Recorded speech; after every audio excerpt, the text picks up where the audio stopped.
Well, we're here for a commentator's curse in 2023. Never thought I would say the words. What about you, Blur? Yeah, I mean, we do these every once in a while. Obviously, we used to have a regular show be with you and me, which we did one like I think we did weekly, for years. And now it seems like we do it whenever something bad happens. And this time something bad happened. Yeah. So for the few people that probably don't know or will click this on YouTube, uh, Beyond the Summit, they're dead, They're dying, done. they're done. They're gone, dude. Ah, no, it sucks. It does feel like I wish there were good days where we came together, but yeah, this one is one of the worst ever. Unironically, it's like one of the worst days in Smash history. It sucks. I mean, I feel like on the good days we have enough content creators to fill the void. So it's like, oh, okay, like cool. Like we don't have to do much. But on days like these, it feels like we have to kind of come in and give our 2 cents. I It's kind of like the be the old men, the adults in the room who've seen it all, and kind of let people process their emotions in a different way. I think that's kind of what we've become.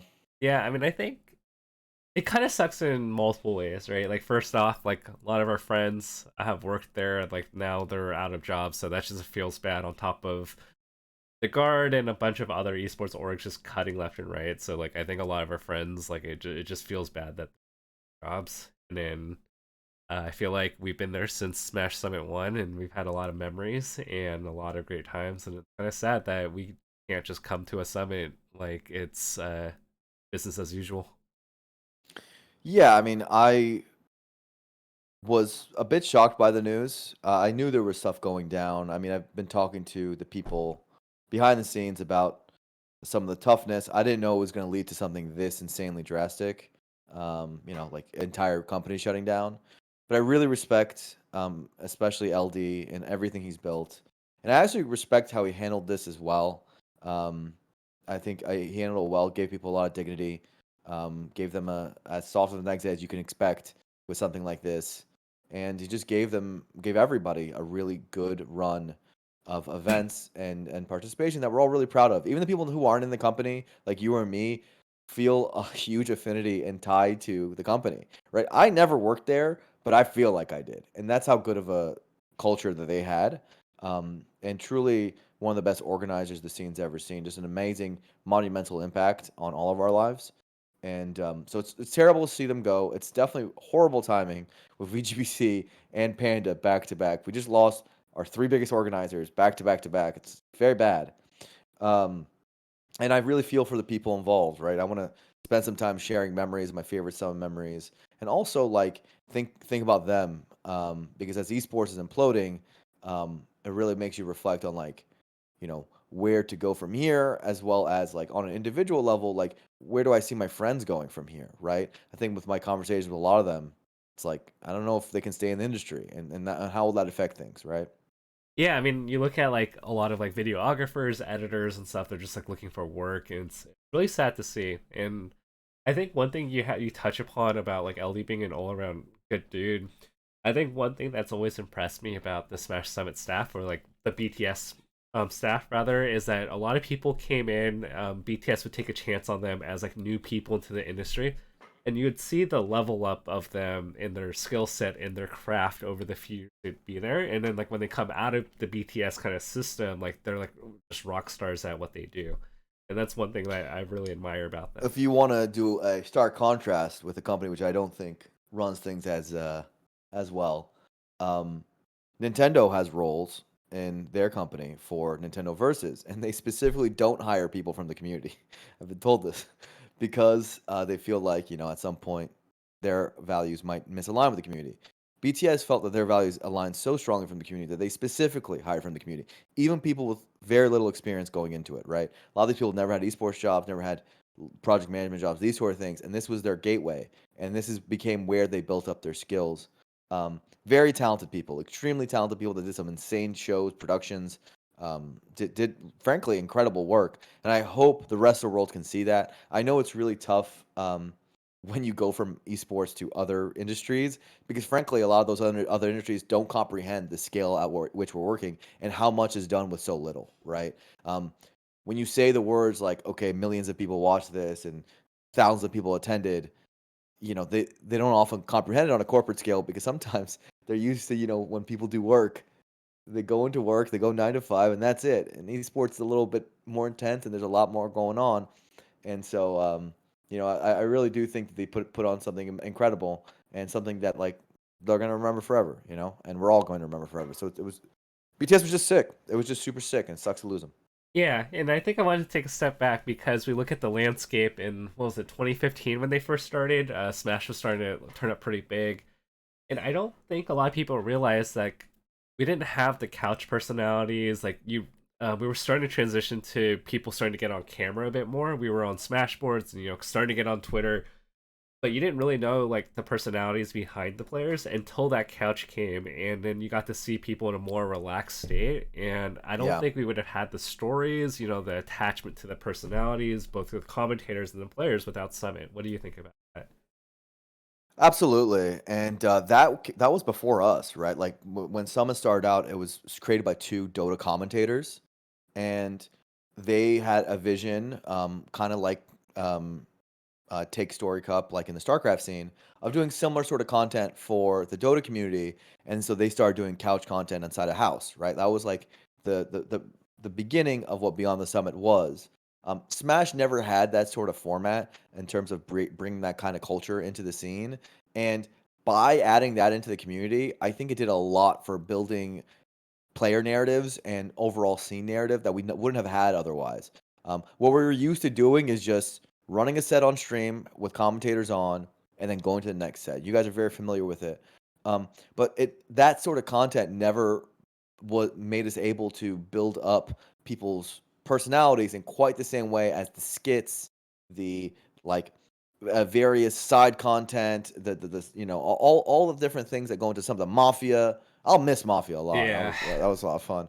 All that stuff like really added tons of culture into the scene that I think like it's going to be really hard to replace because when a new player comes up, where are you going to learn about them first, right? How are you going to learn about who they are as a person, which grows that fandom, and really Beyond the Summit was the center of all that for our scene.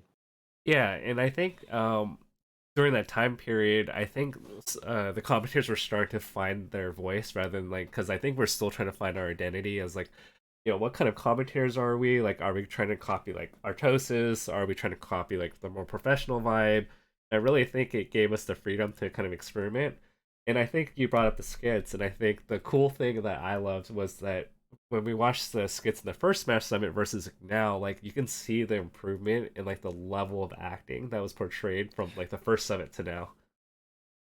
Yeah, and also like it helped build careers. Like Slime and what was part of Summit, right? And you see where they've gone off and done, and have become a big time with the Mobile Moves brand. So that content team was just so good at making unique stuff. Like I don't know how it'll ever be done. I hope some of that spirit can be carried on in other projects, but we'll have those skits forever on YouTube, and they're like incredible content. They're just great videos that really grew the scene. So yeah, Yeah. I mean that's just like a fraction of their total output, but it's still really good. And I think it was really nice. Like the one other thing that like I think really stepped up and brought up like it made everyone else like reevaluate and step up their game was like the hospitality. Like I think Mm. remembering first Smash Summit when we had a fridge full of like drinks, uncrustables, like sodas and like fruit. We're like, oh my gosh, like we're like this is like the best tournament ever just because they had drinks in a fridge, and like we came a long way from Yeah. that. I mean, like the first summit, just being a house here, that vibe is just something that like was really magical and awesome. I also had a lot of opportunities to meet people in other esports through Summit. Like I got very grateful that Charlie, when he was there, running the Mafia thing, I got to meet all the Dota people, and that was really fun. And I just think that that collaboration, because they were originally a Dota company with other games, was really good for our community and like kind of made us feel a part of something greater. In those houses, they were just such an awesome casual environment.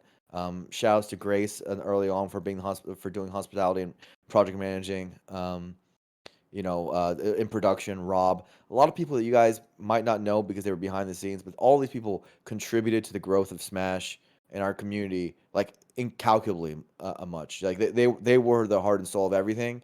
We might have some pretty faces on the camera or on the couches, and the ones you see first and foremost. But the ones doing the work are the ones that you probably don't see as much. And those guys were like, Beyond the Summit was a large chunk of them for our scene. Yeah, and like they would do little. I mean, I think the magic of it, right, is like if they just found out S2J was having a birthday that week, they would like surprise him with a cake, like a Right. birthday cake, and would sing "Happy Birthday." And I think what was amazing was a lot of times when an outside kind of like an outside org that isn't really familiar with Smash comes in, they like to set the rules. They like to just come and say we know better than you. But I think they had almost the like what I perceive to be the perfect balance of, hey, like here are the things we're really good at, like that you guys don't have in Smash, but we're also gonna like receive your input to seeing like how can we make it the best possible Smash event. Yeah, I mean, I think this is one of the craziest things. Like in esports, you're so used to outside parties just messing everything up. Like they're just like they come in and they try to do it their way because they feel like they know better. But this was truly a really well-run company, right? Which is the most heartbreaking because it feels like they did everything right and it still had a bad end. Had a great run, of course, but they always consulted with us when it came to making formats, even controversial, unique stuff. They were open to it. Like they were one of the biggest boons to Smash GG, now Start GG's existence, right? By making the shop. Like who knows if StarGG would have gotten acquired by Microsoft if that never happened, and that obviously is a major influence in our community's history. Innovating with the shops, bringing basically if you made a list of top 40 best Smash merch all time, it'd be all by Summit, right? Literally every single one. Bringing like high level merchandising into our community and like innovating in that way. Again, the content innovation, like I mentioned, format innovations, the invitational style, and making that interesting and unique. The voting structure, huge innovation, and being open to it, right? I remember the first calls about that.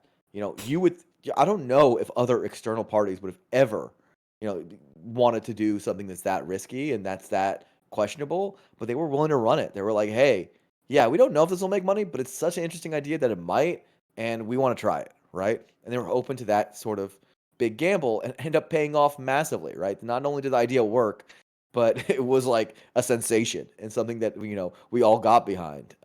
So like just their ability and flexibility to be innovative, and be open minded and take community advice and feedback and receive it so well and implement that feedback in genuine and honest ways, is something I always admired.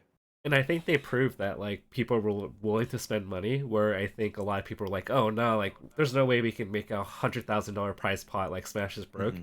And we're not like super rich, like, but like they proved that there was an audience that was willing to spend money. Maybe they don't attend a super major, they don't go to their locals, but there was an audience that's willing to put in like a decent amount of money to fund prize pools that we didn't really have otherwise. Yeah, I mean, to put it in perspective, our game has doesn't have a lot of money in it. You guys all know it. It's a whole thing. I mean, we could talk about Uh, our money matches or our side bets where we'd make more money than like first. sure, but if you want to look at the top 8 highest prize pools in Super Smash Bros. History, 7 of them were run by Beyond the Summit. That's what we're talking about. So when we say this was an extremely big blow, it's like that's extremely large, and it's not like second place was particularly close. The largest prize pool in our history is 153K. That was a Smash Summit. The second largest is 83K. That was a Smash Summit, right? So it's like they're kind of outliers in what they've been, in terms of prizing, and it's because of the innovation that they were willing to bring forward in terms of crowdfunding, right? And maybe that can somehow be replicated, but like it's really hard because that can anyone really get that sort of crowdfunding initiative together again when you don't have a studio, you don't have the reputation that they've built up. So nonetheless, I think that like that it's just been so much money poured into our scene, um, from people who weren't originally endemic to it, right? But at this point, we feel like they're as endemic as anyone could have ever been, right? Just because they've done so much. Yeah. And I think like moving forward, right, we talked about prize pots. one of the things that they really pushed, right, was aggregating content. They got the Papa John's sponsorship. Yeah. So not only does it affect like the summit infrastructure, but it also affects a lot of majors that partnered with them and actually like the Papa John sponsorship gave a lot of money to a lot of majors, and now we don't have this aggregating force that really exists for events to rally around. And I think that's also like equally as like it could be even more damaging that goes beyond just Smash Summit disappear. Oh, much more. So there's not okay. There's a lot to say about that, about how bad this is. But basically, they were the sales team for the community in many ways, right? They're the only real professional sales team that our community had. Um, our community is not very good at doing sponsorship sales historically. We compared to other esports, we're like the worst esport in terms of that historically. But the biggest sales deal we've ever did what happened last year, and it was Beyond the Summit who did that sale, and that was Papa John's, right? And that was a coordinated deal which used multiple events and bundled them all up, and BTS paid out each of those events in accordance. And that's something that's never been done at that scale. And it's something that like really helped those events exist and run after being, hit by COVID so hard, right? And we were able to have some really good new things in the community because of that, with a ton more money behind it, right? Um, that is like that sales team and what they were able to do with bringing new eyes onto the scene from various companies. Like they brought Monster into the scene, Coinbase came into the scene, Lead large maps. brands, Weed Maps came to the scene. That's true also. But basically, large brands were partnering with our scene that other organizers, the grassroots organizers, didn't have access to, and didn't have the sales team to really go out and lock down. And they were able to either get those brands for their own events, first party events, or also get it for other organizers. Um, and not only that, we're talking about pure sales. There's also the broadcast rights sales, which they did with Twitch. I was full disclosure, I was on the other end of that because I worked at Twitch. But like, getting a bundling of events together, putting them on a channel, and then charging Twitch for that right and having it on the platform was huge in terms of the economy of Smash, right? Like basically it changed the structure from what we had before when we were we didn't have that sort of system where it used to be what it used to be the system was you would pay a broadcaster to put your own content on their channel, right? I know that sounds insane, but that's used to be how it used to run. BTS came out with much more favorable deals, and they actually started paying organizers for putting content on their channel, right? That completely flipped the script on how that relationship works between broadcaster and tournament organizer, and they put a ton of money into TO's pockets. It became one of the major revenue sources for tournament organizers, right? They used to get, sometimes sponsorship revenue from BTS, like in the Papa John's example, but also channel revenue from their broadcast. And yeah, now that's gone. So Yeah. that's really bad. I think I have to That's real bad. I think I have to emphasize like it is not easy to do those things. Like aggregating tournament organizers is like a full-time job. Like literally getting everyone on the same page, like that is a full-time job. It's a lot of work. It's a lot of politicking. It's a lot of like trying to align people together. It's not easy. And then the fact that they did this without an official Nintendo license meant that they had a ton of trust built with like Papa John's Yeah. and these people that would normally not want to take a risk on a stream that doesn't have the official license. Like I don't know if there's a roadmap where another group can come in, and I want to heavily emphasize that like what they did is incredibly unique in from a cultural standpoint, but also from the behind the scenes business standpoint. It's going to take a really long time to replace what they brought to the table. Yeah. So, you know, uh, again, I don't want to be. I think a lesson I'm trying to learn from, especially the follow with SWT, is to be too doomer, because I think there's always a bright future with a large audience, and we have a large audience who plays our game, right? But it's just like you said, they were so cool. Yeah, They just happened to be so amazing. They were our largest organizer, like straight up. That's period. The biggest event every year in terms of viewership was a summit event. They're our community's large organizer. And It's not going to be easy to replace that. And they had a lot of value. I wonder how much of it is salvageable. Like again, what happens to the channel from here? What is, just what what's going to be left of the rubble? I'm not so sure yet. I think they don't know yet, based on my conversation. So I don't know quite yet. But nonetheless, I think not really going to be the same. Obviously, there's no one that works there anymore. It's not really a thing anymore. Um, so it's mostly sad, and I'm sad for the people involved. I'm sad for our community, um, and I'm sad for I'll say it. I'm sad for my boy LD. I think that guy's an incredible person, and he built something magical. I think the Davids are all amazing, and I'm just really proud of them for what they built. And I know it's like one of the hardest days of their life. It's rough. Losing a job is really bad. Losing a company is also really fucking Yeah. bad. I mean, and So that he's not sucks. one of those guys that are like profiting off of profit shares and right. Yeah, like we No, fired a bunch of people and this is now I get to cash my check. It's not like that at all for LD. no. That's my dog. He deserves all the praise possible. And I think it's also like just a really rough time in esports where like all these companies are falling apart and there's no jobs. I don't know if you've gone on like Hitmarker or any of the esports job postings. It's like there's nothing for there's not a lot out there because and there's like tons of people who just lost their jobs. So I think a lot of people are obviously going to branch out. And their skills are definitely transferable. They're so talented, right? Um, but it's not a great time, um, in esports for starting new things. Um, and I think there's also the reverberation effect within the Smash community where it's like, man, our calendar just got decimated, right? And it's like springing up new events with new TOs. The incentive structure has gotten worse and worse. Right now, there's all these revenue streams that just got taken away, and it was already hard enough to convince yourself to organize an event, right? So these are the realities, and I like to be real and honest with the people, and it's just a reality. Um, but with all that said, our player base is still very large. We're still Yeah. one of the largest esports. That's just a fact. People still we have Slippy, and that's amazing. And there are still events coming up. Yeah. So, Gamo's still coming up. We still got tons of events Yeah. on the docket that will pick up as we approach the summer. So it's terrible. Game always survives. But I hope we can at least think about how cool it was that we had it in the first place. Yeah. I think my one worry though, like and again, like Melee somehow always figures it out. So like I'm kind of like hoping I'm on that is, you know, I know a lot of people who go like, "Oh, I watched a stream and I watched this big event. I watched Smash Summit and then I started picking up Smash, and I'm kind of worried about the ripple effects of, like it's like less exposure, less outreach, right? Like we have our core gamers, but like, I feel like our growth like slows down as a player base if like our events aren't as big and it doesn't create this excitement and go to the non-Smash people crowd.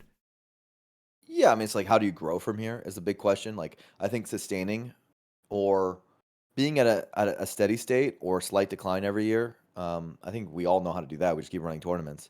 But how do you grow from here in this ecosystem? I think the most concerning thing about the BTS thing is again they did everything right, right? Like it's very I can maybe say okay, there's this or that maybe they could have done to do it better, but they were really a well-run company, like undeniably, like by all accounts, including their employees.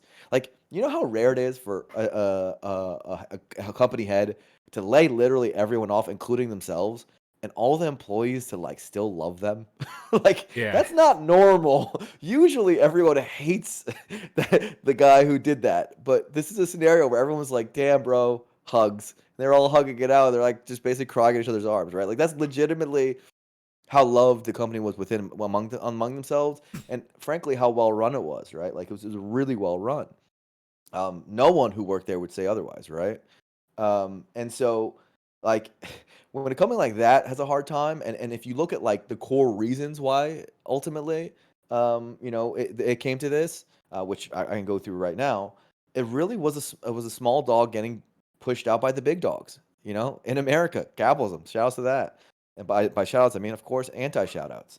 Like, so what happened, right? You have Nintendo, of course, doesn't need to be said, but like things like the Papa John sponsorship maybe wouldn't have happened again this year. Nintendo didn't like collaborative sponsorships among organizers. So there's a huge revenue stream there gone. You have the other publishers and the other games squeezing them out, right? So they lost like Dota, like a lot of the games that they used to do, the publishers were taking it in house and being done by themselves. So now BTS all of a sudden didn't have many games to choose from because all the publishers were taking those contracts and those opportunities, those event opportunities away from them, right? So those are terrible. And then you have Twitch, Amazon, who, as the broadcast rights holder, where there wasn't as sweetheart of a deal as there was in the past. So like all those factors, like those are incredible economic factors. All of those decisions that led to their downfall, like were made by companies far like astronomically bigger than them, right? Every company I just listed is massive, right? Massive companies, and they squeeze them out. That's legitimately what happened, right? Um, And in and some that cases, sucks. they created like a worse product, right? Like some of those developers that take their games back, like what the hell? Nintendo made no product. They Yeah. just killed shit. In their case, they didn't even make a competitive alternative. They made no product. But you're right. In many cases, worse. Right? Is Dota the community better off with that Beyond the Summit? No. I watch Dota. This is worse. This is bad for them too. Right? Like this is dumb. But everyone involved to take such a good organizer away from communities. Um, but yeah, it's ultimately it's hard for me to say like that much they could have done differently because it's just an ecosystem where the publishers have all the control. Publishers have all the control. Broadcast rights holders don't have to pay because it's Google and Amazon, right?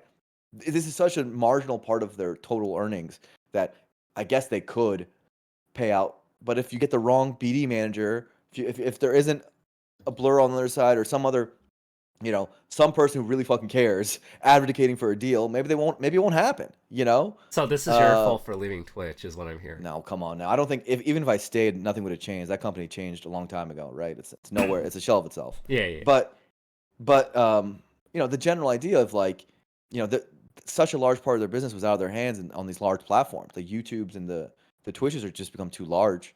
And the deals aren't coming for esports agencies and companies the way they used to. And the publishers just simply don't care about them, right? They care about esports less and less, it seems, and they use it as a marketing initiative, which they want to control. They want to control their own marketing, right? Um, so like, it's not a coincidence that it feels like ESL and DreamHack's impact on esports has lowered over time. As another third-party organizer, as an example, it's not a coincidence that you see this with BTS as well. And well, you have to think about like how easy it is to operate as a third party going forward in that sort of environment? And the answer is just really hard. So it's like the hardest part is it's not when you ask like, okay, to an organizer, why do this thing? Like, what business are you actually building when you're doing all this? Because these things take money. What are you prospecting? The hardest part is it's you when you look at an example of someone who's done it right and made a lot of good decisions and it still didn't work out because of things outside their control, then it's really hard to take that kind of plunge, right? And then that's yeah. that's one of the scariest things. It's like, man, if someone was going to succeed, you think it would be them, right? Yeah, so it's kind of like because some people say like it's like we're back to 2012, 2013 before Evo's Evo MLG documentary, and I Oh yeah, think we're never going to be on Evo again either. That's not a good. Oh, I think the hard part to look at it now, right, is like oh boy. when you when you look at our 2013 to 2016 trajectory, right? Like it's a Pandora's box. Actually, yeah, we're never gonna be at Evo again. But point being is that we had the mystery box, right? And Smash is like we don't know how big it can get, right? And so that's when like all the teams started getting in, and all these events started coming in. I think my partial worry now is like, of course you can maintain status quo, like whatever that looks like, but that allure of Smash can be way big is like doesn't seem like it's there right now, as it was in like 2013, I mean, 2014. yes, but now we have Slippy. Now we have a larger. We have some things that we didn't have then, right? And Yeah, Slippy's fucking huge, yeah, right? that's true. We also have much more expertise, which I don't want to underrate, right? So there's a huge contingent of the people who have gone away over time, like in terms of contributors to the scene. And there's some people who their activity level and contribution has greatly declined. They're like you and me, right? We're still attached, but we're not like literally like it's our lives, right? Like day to day working on it in the Yeah, same way. Um, And there's some people, you'll see coming in and out, like the Bobbies of the world. Shout out to my boy Scar. Um, and so like those are incredible people, and you're as strong as your talent, right? In terms of who's working on the scene for its growth. Um, but I think like nonetheless, the amount of knowledge within the scene about like what needs to be done, the vernacular that's being used amongst ourselves, even among noobs. Like I sometimes read Reddit, I'm like, they kind of know what they're talking about, which is not supposed to be how that website works, right? And I think that's a big step, is that people are more talented now than before. We were young, right? You're talking about almost a decade ago. How old were you? How old was I? How old were the people who were making decisions? And I was like 22. I was 21, and I was making decisions for an entire community. Like I wasn't ready for that shit. I'll be honest, right? I didn't know what I was doing. Um, and I think those people are much more experienced. They're better now, and I think that's a huge difference. It's a massive difference. Um, and I think like we know the challenges. We kind of know our enemy now. The mystery box has a problem where we didn't know our situation. We didn't know our enemies. We didn't know the obstacles in front of us and like what needs to be done. I think we have now exhausted that. We know everything. Yeah. Um, I mean, Now, what to do with that knowledge is the hard part.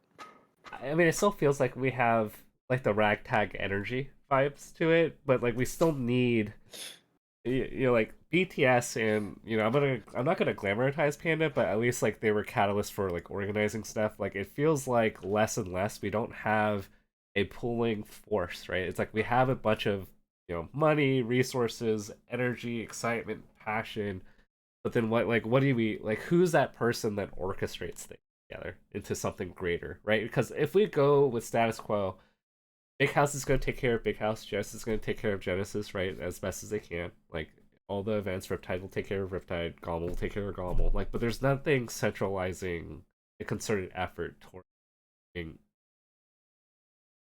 anything kind of bigger. And some people may argue and say we don't need that, but like I argue that you need something to bring things together. Yeah, I mean, consolidation is something I've always preached and I've always wanted. Um, Maybe the shock of the back to back to back that we just got will get the TOs to be thinking that way. But like these guys also have full-time gigs themselves, right? It's not like Sheridan doesn't do Genesis full time, right? Like, Sheridan and Bobak who run Genesis, like they're it's not like Genesis is the only thing going on in their lives, right? And this is true for every other organizer. Robin works at chess.com, who runs Big House, right? You could go through down the line with this where we're asking like, okay, why don't they make consolidatory businesses where this is all they do? Because man, it's really hard to convince someone that that Super Smash Brothers should be all they do with the way the ecosystem is played out, right? Yeah, let's Um, just paint a picture, right? You spend already 500 to 1,000 hours a year planning them. I actually don't know what the number is, but let's just say it's 1,000 hours, right, to run Genesis. it's way more than that.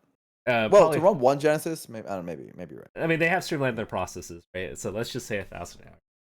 Um, Sure. you take away the Papa John sponsorships, you take away the BTS deal, right? Like they're spending what $200,000 in liability, and their upside is maybe they leave with $10,000 like in profit, and if it doesn't go well or COVID happens again, they lose 150 to $200,000. Like if we're to take Smash aside, right, and you're gonna ask me, hey, invest in this business, it's gonna take half of your working hours. You have to invest $200,000. You may lose it in many instances, but you can make $10,000 if everything goes perfect. Like that sounds terrible. Oh, it's a horrible business. You do it out of passion.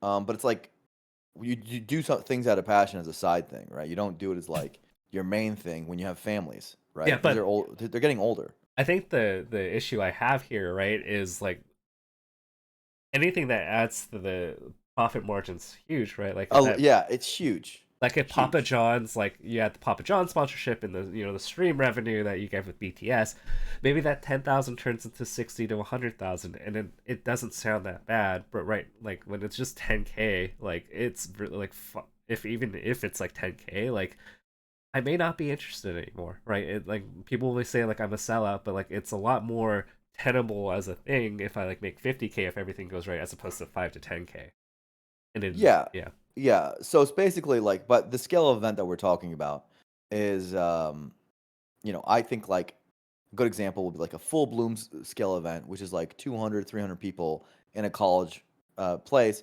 Those we can do for a very long time, right? I'm not worried about those. The ones which need like convention centers, large staging, a production team, budgets of like 400 or 500K. Like that's how much, guys. It costs a lot of money to run Smash Bros. Tournament. With those, you often need more revenue sources, right? And for those, I think it's going to be particularly tough to have these sort of like you're talking about the potentially the broadcast rights sales, which like BTS was managing, as well as potential sponsorship sales. That's a large chunk of revenue, right? Plus, there's like social and marketing and like broadcast support that they provided that you now have to replace, right? Like BTS would run social media for a lot of these things through their Twitter, and they would make the broadcast package, and they would do a lot of supportive stuff, which are required to run an event that you now have to do with your own costs, right? Yeah. There's like that's actually like a large spend that's also added now. So that changes the margins a little bit, and the margins are not good right now. The margins are very bad. And then of course you add like Nintendo antagonism, right? So it's like, okay, maybe you wait out until the next Papa John's deal, someone else brings that along. But it seems like deals like that, and generally circuits in general, based on what we're hearing, seems to be something that they're against as a rule, which is not good, because those are some of our best ways of potentially making revenue, right? So like then what's left, right? Is it just make ticket sales go higher? Well, I don't want to be bad about that, but ticket sales have been going down every year, right? Literally, for Melee in particular, but Ultimate too, right? And now a Smash 6 might come out, and that might like revolutionize things. Rivals 2 may revolutionize things. Um, but my recommendation to TOs, and that's the one I've been making lately, and it's I think a genuine solution is we need to go cross game. We need to these events need to be more than just Smash Brothers events. The Smash Brothers, and especially Nintendo. If all you have is Nintendo, all you have is your dependence on them, and all we have is that, it's going to be tough to run a full large scale event. Yeah. If your event is Street Fighter 6, which is coming out, it's going to be freaking huge. Tekken, all these other games, and Smash is a part of it, and you give Smash its own stage, and it's still just as fun and just as cool. I really do believe though that can sustainably exist going forward, um, even with some downsizing, right? I think you can make it all pretty much imperceptibly as good on stream if you do a good job. Yeah. But I think if these organizers are smart, they're going to go horizontal right Yeah. now, And I think that because I requires don't think we can sustain those size events. I think it requires us to like sacrifice a bit because like I think one thing that the most ideal Smash tournament, right? You have like 200 melee setups, right? And like I know some people complain that there's like only like 60 setups, right? Like we're gonna have to share the floor with other people to like keep running the events, and we're gonna have to like sacrifice a bit. Nah, I don't think we have to actually. I Oh, think to really? a degree no, because I think realistically, like the hidden sauce, like if I ran a tournament again, which I'm not gonna do, absolutely not, is like I would just literally do it almost DreamHack style, which is give each game its own stage, its own content schedule, and just do it right by that game. Like literally make the best event possible for that game, and then Street Fighter has its own room if we need to, or a different part of a different room, of the same room, And it's not. It doesn't feel so intense. Like the thing I always hate about Evo is it always felt like they put the communities against each other, right? The thing I really always hate about Evo is it always felt like when one community does well, the other communities do worse, right? And it was always a fight between communities for stage time, for benefits, for like, and I really just don't, on a philosophical level, don't think that's how events should be run. I think the event should be doing its best to do a good job by all of its attendees, categorically, How much do you right? think that's just Mr. Wizard being kind of an asshole? That It's kind of how his philosophy, and it's kind of how it became, right? And me personally, I think you can get a very large and healthy attendee base between all the different open games, and I don't just mean fighting game. I'm including like the fucking pinball community. Give me the card game community. Give me like any open competitive community, and run something extremely large, that does right by all of those people. Run 10 broadcasts if you have to. It's fine, right? That doesn't add that much cost when you're adding that many attendees, right? And just go all out with it, right? And go to a whole different scale. That's where I'd go with it, right? With these brands. That's genuinely what my recommendation would be. I think simply sticking to Smash and simply saying, yeah, no, Nintendo, that's our horse. And that's all we are. That's all our brand is. And wondering why that doesn't work out financially is just kind of setting yourself up for disaster when we know that they're so antagonistic. Do you still see a world where like you can run a Smash only major with like 6 streams? Smash only? Yeah. That hasn't been true for a long time. That's So, too like expensive. 4 streams. I don't know if you can run. I'd add this statement sooner. Running a Smash only major, when if by the true definition of major, is going to be really hard. Period. With one stream, right now. Now you could do it if you're Ludwig and you want to lose money, or you could do it if you have like an extremely strong, um, dedicated like brand like Genesis, where your margins will be really low, but maybe you can still pull it off, and maybe you'll lose money, but it won't be that bad. And use this as a down year. You could still maybe pull it off, right? Um, but it just running a Smash Major period is very hard right now. But why? Why is that the idea? Why is running a Smash Major the idea? Run a Smash Major and and all the other games, and watch revenue go up. That's just where I'm at with it. Um, you know, Sourdough said it's hard to attract top player from other games on the first go around. Yeah, you're right, but you just make it. You literally do everything in your power, um, in that investment year, right? I'd fly out top players. I would add pop bonuses to other games. I would give its own stage. Like I would literally go so hard, and I just don't see that happening right now when I look at other organizers and what they're doing. And I do think like, and I hate to say it, but I think our real only bailout at this point is if you're going to live in a publisher ecosystem and you have to live by those rules, you go horizontal so each publisher has less power over you, right? The reason why Evo still exists, I know it's under PlayStation now, and the publisher kind of vying for power within Evo, is because Capcom versus ArcSys versus, you know, I guess Bandai is still counted, but Bandai versus, all basically every publisher wants NetherRealms, whoever, wants time on the stage and basically pays for the privilege and like really cares about being shown at this large event, which is known as the largest event, right? And their power individually as publishers is lessened because of that, right? DreamHack works the same way. Now, DreamHack eventually had to pay for a lot of the rights. Like they had to pay a Blizzard to use StarCraft because Blizzard's horrible. But nonetheless, like it still wasn't that bad because they were able to have fighting games. They were able to have other things along with that to be a part of it. Whenever you go into a PAX and you see a game on the floor, who's paying who? That's what matters here. The publishers will actually pay PAX to be on that floor, not the other way around, right? And and so like basically what I'm saying is when you diversify, when you go horizontal and you go across multiple games, the publishers have less power over you. And I think the thing we've been seeing is that the ones who focus on one game and the ones that really require one publisher's approval in order to even operate to begin with are having a really hard time, right? Now, every publisher, the way it's been going, might lock you out. Like literally all of them might say, nah, no, never mind, right? And that might be really tough and hard to be tenable. But at this point, it hasn't seemed to be going quite to that level of drastic, it hasn't been quite that drastic. And I think there's going to be some publishers who care about their communities.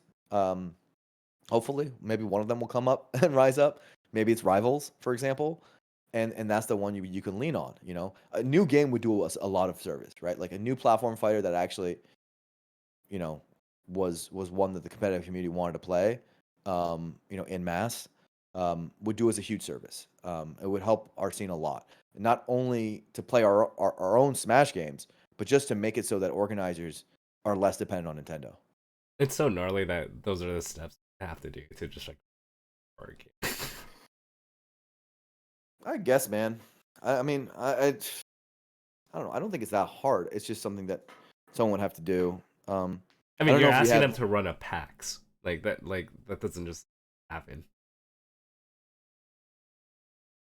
I'm not asking them to go all the way to PAX levels. PAX is like 150,000 attendees. I'm saying try to run like a 5,000 attendee multi-game event. You know, that's not that bad. You could do that. People can do that. We have people who can do that, right? Yeah. And I think that's doable. Um, and just scale it up a bit. I know a lot of them have a lot of their heart in the idea that their brand is a Smash Brothers celebration and a celebration of this particular community. But like, bro, if it's the difference between your event existing and not, then please expand. Yeah. Kind of fly. I mean, so it's like our next big. It feels like our almost next big opportunity is whenever like the Switch 2 comes out or whatever the next Nintendo system comes out, and like that game comes out with a new Smash, and then they slowly funnel into like other Smash games. Yeah, yeah. I mean, there's also the question of like even when that happens, and that seems to be pretty far away.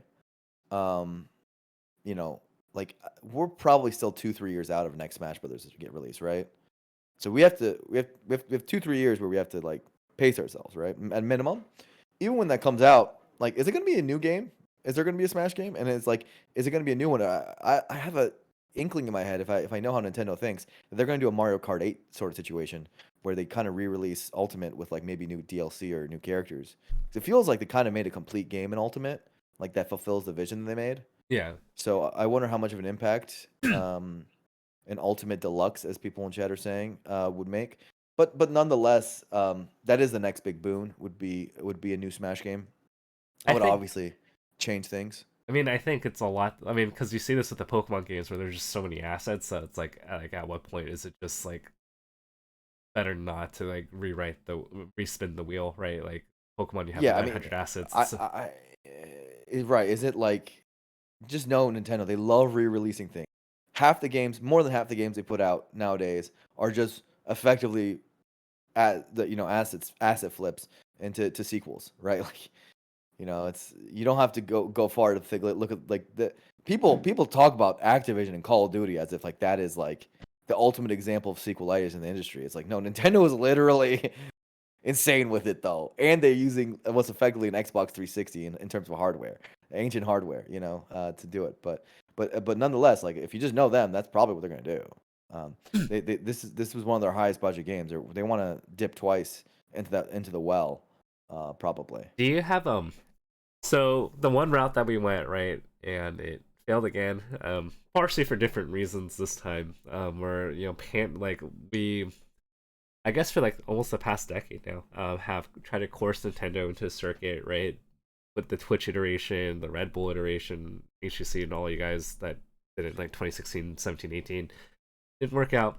And Yeah. then we had Alan and Panda come in, finally got the Nintendo license, but due to Alan doing the stuff he did, unfortunately didn't work out. Along with like some Nintendo stuff here and there. Um, is there do you even see a route where like that's even a thing, You're saying a circuit? like a Nintendo license circuit, or is that just out of because that like I think we wouldn't want it. I think we're at a point where even if a new person came in and said we're the new Panda, here we have a Nintendo license, we're running a circuit, I think the community would revolt. well, I mean, We'd rather die than well, let that I exist. mean, I'm pretty sure. well, here's the thing, right? Like when the conversation happened a few months ago, right? We're like, oh no, BTS has got us, right? Like Ludwig has got us, right? Like BTS is gone. Like it's like now, like the perception of an opportunity, like of a choice, doesn't really seem to exist, right? It's like let's say we knew what we knew today, right? Like and we knew BTS is running low on money, like that they weren't gonna exist in 2023. Like would Nah, bro. our I'd still rather die. I would literally rather go into the good night than let them have the keys to the all right? fucking How much? castle. I mean, okay, I'm at that point where I'm just like, dude, you don't want that world. It's okay. What not if it it's was? not What it's if it was, not better to be bastardized than it is to just die a good death. what if it was Sheridan instead of Allen? He wouldn't do it. It's like it's the whole problem is also that whoever would do it wouldn't be a Sheridan because that kind of person doesn't do this sort of thing. What if it was Do you me? get it, Tafa? If it was you, but you wouldn't do it. You see what I'm saying? Oh no. There's no Okay. room. Okay. Hey, hear me out. You could get that in your email inbox and be like, all right, bro, I'm gonna take some more crypto contracts, and you'd move on with your life because Okay. that's how you're built. How about this? What if like I was like just the scapegoat that everyone hated, but I did this because I loved Melee so much? I think you would realize very quickly that this wouldn't be a good thing for the Melee community. Well, I mean, like I And would and your love for Melee would make you realize that you should do something else. probably, but like at least I got everyone their money back so that they could sustain themselves for like another couple years, right? Uh, I don't think. So I think that the thing that you're posing is that we have a better, more sustainable future with this proposed devil's bargain. I don't think that's true. Okay, no, no. Okay, hear me out. I think Hear we me out. Come on. actually are better off with every alternative plan. Hear me out here. I get the $2 million in money bags, right? I throw it out to everybody, and then in 2023, we just say the circuit sucked, F you Nintendo, and everyone has their money bags. And in 2024, now everyone has money to work with, like after that 1 year. No, because once they're in, we can't see. First of all, we can't seem to get them out regardless. I mean, It's not gonna be exactly. that There's easy. no opportunity lost here, right? Like we come up with our own sandbox. Let's say out of the ashes, we become big again, right? You think Nintendo's gonna ignore us? Like they're gonna come back. They're like Team Rocket. They come every episode. Like, They come back. They have a way of fighting us, dude. It's fucking impressive. like, like I think we assume that the alternative is like we're gonna stay like it's like kind of like PM, right? Like once PM gets dude, but I like first of all, I don't like this analogy because I love Team Rocket. Jesse and James, they're the best part of that show. We agree. Jesse, James, and Meowth, that's the best show. I also love Brock, but that's the best part of that show. So they're not. Team Rocket is at least sort of benevolent in their own little cute way. Let me give you another analogy, right? Like I think I've shared this before, where at the end of the Incredibles 1, where Dash like has a super speed, right, and he's in the race, right? Like he runs fast, but like they keep saying no, do not get first place because like that gives you too much attention. Like we have to like stay in like second and third place, right? Eventually, I feel like in 2024, 2025, when the economy recovers, like Melee is like huge again, like Nintendo's gonna come back. Like what are we gonna do then? Like I'd rather take the $2 million in 1 year of sacrifice and just say 2023, 1 year of no UCF, put the $2 million back into the community, and then in 2024 we give them the finger and just do our own thing. I don't know. And then, I don't like this hypothetical. Okay. I think. Look, you give me the fucking devil's bargain on the table. Maybe I'll make a decision, but I don't think you'd actually get 2 million. I will tell you this. Okay, I will tell you this. Okay, so but that was a hypothetical. I'm pretty adamantly against bringing them in. I think it's bad. Okay, I will tell you Not, this. Like 80 to 90% of the reason we're in this situation is because of those motherfuckers. How about we don't include them? I mean, they're gonna find their way in. I would say this though. I mean, we can't really stop them. That's the only. I do agree with you. I do think, you know, when I thought about the hypotheticals, like that includes me going to like back in time travel to like 2007 and winning MLG, like or 2006 or whatever. I will say this: Nintendo's one window of opportunity was probably 2014. Yeah. Like we always say that not only do the people have to be compatible, but there also has to have the right timing, right? They had one golden opportunity, and that was 2014, right? Like, and right blew it. They blew it. Yeah, they blew it. Like, there is a world where the MLG circuit happens, Evo 2014 happens, Smash 4, the E3 event happens. They like us. They say in 2015 we're gonna run a circuit with Melee and Ultimate. We'll have sponsors. That was the 1 year they could have done it. Maybe 2016, like 2015, 2016, after the Smash 4 event came out. Yeah, momentum was all going. Yeah, that was the time to do it. And they would have, like, the community would have forgiven Project M, like, at that time, would have forgiven that MLG got canceled because of, you know, Nintendo. That was the one opportunity, and I don't think it would. Too much has happened, bro. Yeah, like that's the problem. It's like at this point, I think there's just the bad blood is like as deep as it gets. Like I don't even think Nintendo knows how to engage us at this, other than that we need to shut them down if they're too big. Like, yeah, they kind of know they're the bad guy now. Yeah. And they've assumed the role of the heel, which that's just what it's become. It's become purely antagonistic, where we both kind of know what the deal is. Yeah. I don't think that was. I don't view it as that 2014 to 2016 thing as like some grand missed opportunity. Maybe I should. We wouldn't have Slippy in this reality, is my opinion. Well, I think maybe I should, because it's like it would have had like personal consequences for me in my career if that came to pass. But I personally am very grateful it never came to pass because I look at it and be like, yeah, man, they would have been a mainstay with all controlling powers and leverage in their hands in our community. And I just don't think that's a good idea. Even as bad as things are now, with us losing our three major organizers at the same time, effectively within a month and a half of each other. Even as bad as those things are now, I'm more confident of rebuilding from these ashes and keeping our soul and doing right by our people in this environment than I would be in one where Nintendo has all the cards, Okay. right? And I don't and none of us have the levers of power to really make a difference if we wanted it, Okay, right? so That's a way scarier world to me, even if it's a world with more money in it. slight hopium here, right?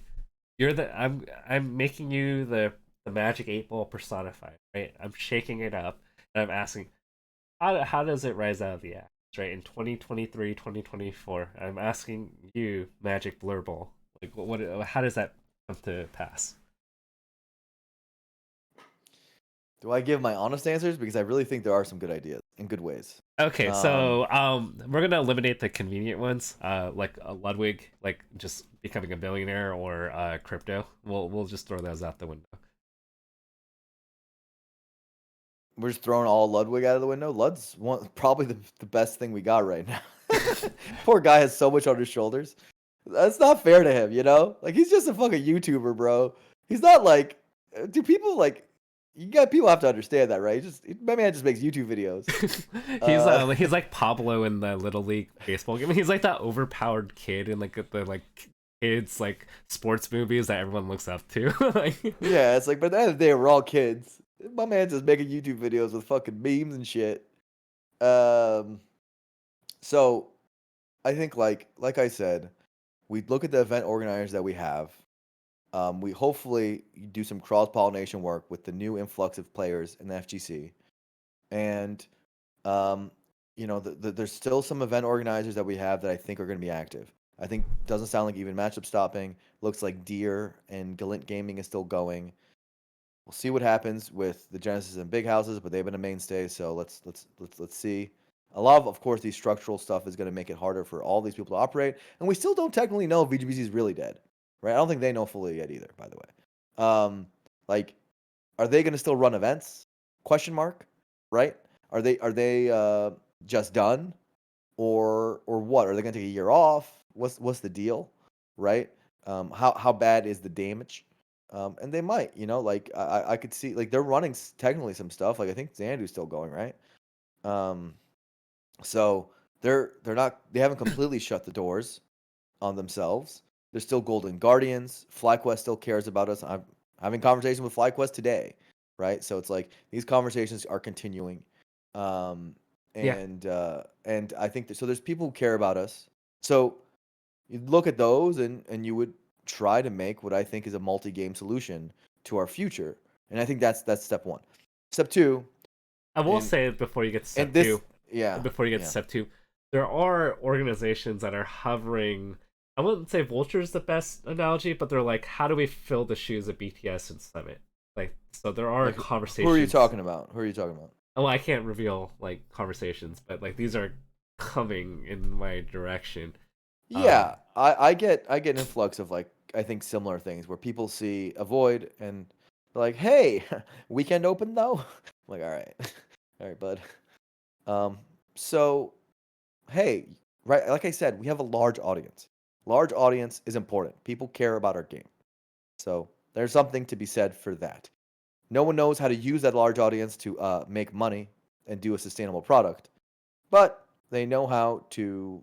That audience is still appealing to some people.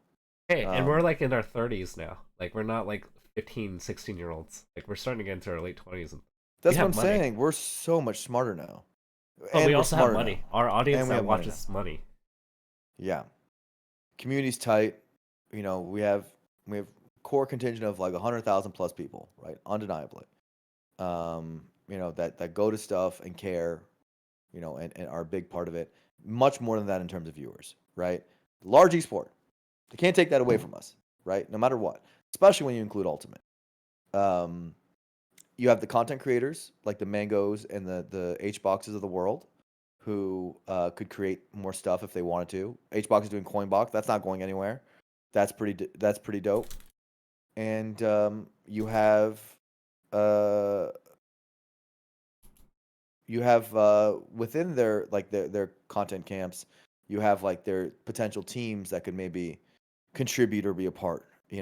Um, I'd love it if like the Liquids and the Cloud9s did stuff. That'd be cool. They've never really shown interest, but maybe. Um, so I think like all that is possible. It's all of it's doable. Um, it's a bit aimless, like you're mentioning, where like we have less direction than maybe we had before. Um, but I could see some of that stuff working out. I think people's expectations need to be lowered. This is as big of a downturn year as we're gonna get. We've ever had, frankly. It's imploding a bit. Um, but those are some ways of going forward. Now, I really think I don't see a great long-term solution other than a new game. Okay, I personally think. what is in that case what is like the realist Blur think steady state looks like? You're saying without the new game. Yes. Um, I think the real steady state is a bunch of organizers running multi-game events across esports. Smash is a part of it. Smash is a part of their events. Um, and then we still have regionals running Smash only as often as possible. And Smash still gets its stages, still gets its commentators, still gets all that stuff as the other publishers kind of subsidize a lot of what we do in our portion of the event with our and what we bring to the table is large ticket sales, which helps secure sponsorships across the board, right? Our big value is the amount of attendees we can push through the door. No other game can really touch us. No other community can touch us. Like this has been true for a long time. Street Fighter 6 is about to change that. I think its first year is going to demolish attendance numbers for other games, right? But historically, Smash has been the highest attended esport overall, and so our value is how many people we can bring in through the door. And so I think like yeah, we go multi-game, and I see a sustainable future in that. I think that you can run 12 majors a year easily. Another thing I think that can be used is scaling down our locales. So right now you see us thinking about Vancouver, San Francisco, Los Angeles, New York. These are Wait, like just a moment. places I that. thought you meant like, you were saying locals in like a butchered fancy way. I didn't No, have that no, like no, no, no. I yeah, mean, like yeah, yeah, we're I talking realized about that later. what's Yeah, going to yeah. happen to these super majors, right? And they're in really expensive markets because people want sexy places for their event to be organized, and that's where people like to fly to. But what if we go to like the next tier city? Doesn't have to be into somewhere terrible, but like basically somewhere more affordable that our community can actually sustainably be in, right? Maybe we can't afford San Francisco anymore, or San Jose, or all these really, really expensive cities. Maybe we have to go more international sometimes. All these sort of ideas, and that will make us go well. Like I think Shine already did it when they moved to Worcester instead of being in Boston proper, right? Is it worse? Absolutely. Is it a worse experience for everybody? Oh yeah. But event exists, and I like that. And maybe we have to make those tough calls. Yeah. I I'm gonna be honest here. If it's like Riptide where I have to drive 2 hours from the airport, like I don't love. Riptide's awesome. Have you been there? You haven't I, gone to one. That's why you're saying that. I've been to Smash and Splash. Exactly. Isn't it Exactly. in the same area though? No, it's in Ohio. Spanish Splash was in Okay, how long Wisconsin, is the right? airport? Okay, you have me sold on that fact It alone. is it so they have a shuttle from the airport. It's a small 1 hour shuttle. It goes to Sandusky, Ohio. And Sandusky, Ohio may sound like the worst place on earth, but hear me out. It has Cedar Point. They don't do this in their advertising as much as they should. But Cedar Point is one of the best amusement parks in the world. Like it's amazing. You spend the Thursday or the Friday at Cedar Point with the homies, and then you go to Kalahari, which is a water park. So like, yes, you don't get a big city to hang out in, but you get an amusement park plus a water park. Like, it's pretty cool. Like, I wouldn't call it like a horrible locale, Okay, personally. Relative to what I'm really talking about. Like I'm talking about we go to the bumfuck of Tennessee and we get effectively a free venue for bringing all our people in, right? Um, Okay, that's not bad. and That's not bad. Like, Yo, because the TO of Riptide is saying that they can't use Cedar Point footage and advertising without their permission. Blah blah blah. Whatever. Look, Aaron, shouts to my boy. I'm giving you a positive shout out right here. Point is I do think it's pretty dope. okay, I think things like Smash Factor, dude. I hear their event. They're not in Mexico City proper, but I hear their event is really fun. Like stuff like that we can go to and make it happen. It's not gonna be like we're gonna downsize. So I agree to the core principle. But if TOs are smart, we don't have we can transition out of this. yeah. I mean, I think the hard part, right? Like you mentioned that a lot of these people don't do it full time. Like, imagine like we chose to have our wedding in SoCal as opposed to NorCal, even though our families were in NorCal, because it's a pain in the ass to check out venue and handle logistics when like you're not like reasonably a reasonable drive, right? Like, do I see Rob like going out of Michigan, right? Like that seems that's really annoying to do if you already have a job. And granted, there's remote jobs, but I imagine a lot of the TOs choose the location they do is because they can check it out. You know, if they need to drive to the location for contract signs and all that stuff, Mhm. like they can go there, right? Like I as a TO probably wouldn't want to fly out or drive 5 hours just to like check out the venue. Yeah, true. It's but I also like, bro. I've run large major events without ever visiting the venue. That's doable. You can visit it once maybe if you really want to and fly out. I've done that too. It's not that important. If you get a floor plan and you know what you're doing, if you're really experienced, and we don't always have the most experienced people, but some of them know what they're doing. It's not that drastic. You don't have to Yeah. be there every day to check out the venue. You maybe check it out once or twice, and you kind of get the lowdown, and you mark the right things. If you know what you're looking for, you can do it pretty quick. A big walkthrough, Yeah, and right? we just have to make sure that the floor isn't gonna or the ceiling isn't gonna Slowly isn't collapse. gonna collapse, right? Yeah, so it's like you don't have to visit every day. Like it's not that big a deal. Um, yeah, that's what I'd say. I think like you're generally right about like making these smart large decisions might be they might just like we're thinking I'm thinking about it on a logical perspective, but I know these guys and a lot of them it's going to be emotional. They don't their hearts might not want to do this, right? Like as in even if we're talking about hey, these are the things that you need to do to make your business still stay alive. They might be like, "Hey, this is a lot of work already.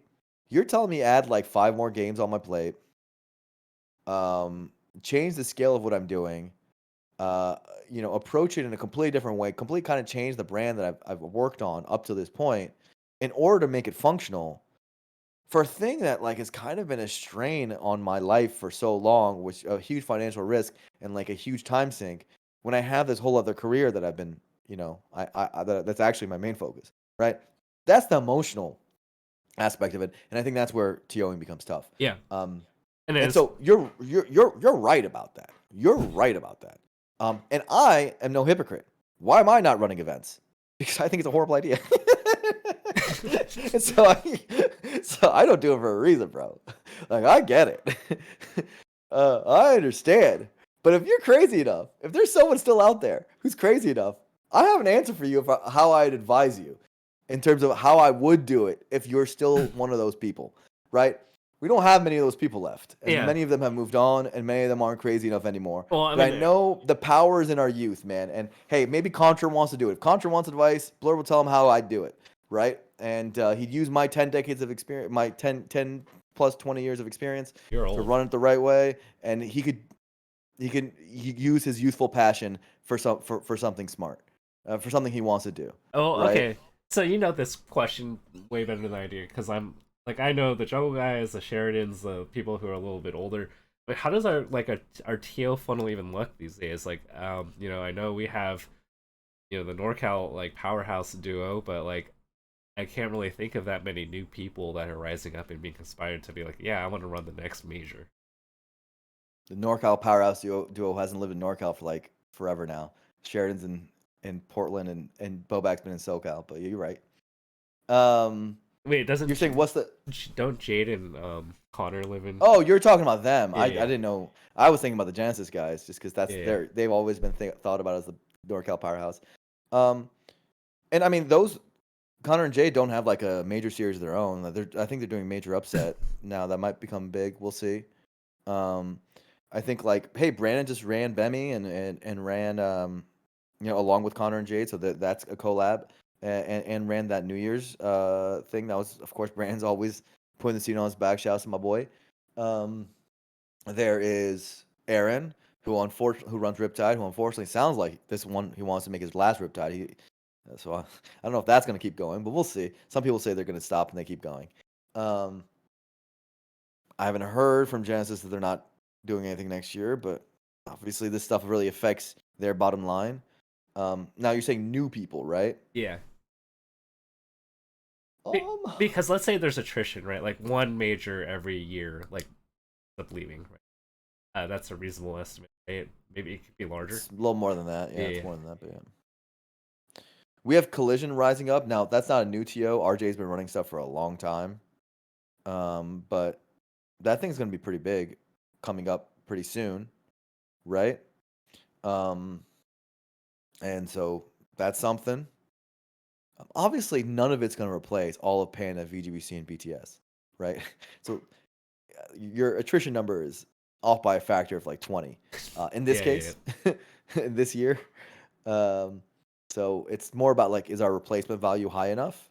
But if someone wants to be entrepreneurial and run that much in on the calendar, they finally have space to do it, right? If someone really wants to go out there and run tons of events, uh, this would be the time to do it. There's space.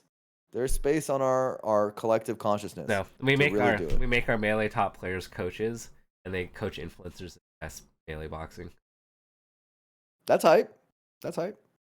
But yeah, man, I think like uh there's smart enough people who are willing to help the people who might be willing to do it. So it's a matter of meeting those people at the same place, right? And seeing if it's actually possible. Um, but it's not like I said, it's not like it's crazy to rebuild from these Okay. ashes. We still have the audience, dude. It'd be way worse if we had no one who cared about our game. But that's not the problem, Uh, right? I'm gonna ask you this question: at what point, like, because we're like, kind of like, at least from a programmatic standpoint, like we're hitting a low, right? Because of all these people leaving. What is the low point that is so low that you're like, okay, like I love melee too much for it to go any lower? Like you're just getting your hand. For me, Yeah. personally, like, Yes. is there any point that Melee could reach that would bring me back? Is that what you're asking? Yes. I don't think there is. No, I think Melee could die and I would not come back. And by us defining not come back, like running event. Yeah, but that's mostly a personal thing. I think that's not. There's other people that aren't like that. I think there's like I think by the way that same statement is true for you. I know that's true for you. But that's only true for me because I've fallen out of love with Melee the competition a little bit. I love the people a lot. Um, I wonder if that's actually even true for me. I'm a fucking crazy man. I think you're Um, in Kings of Cali 5.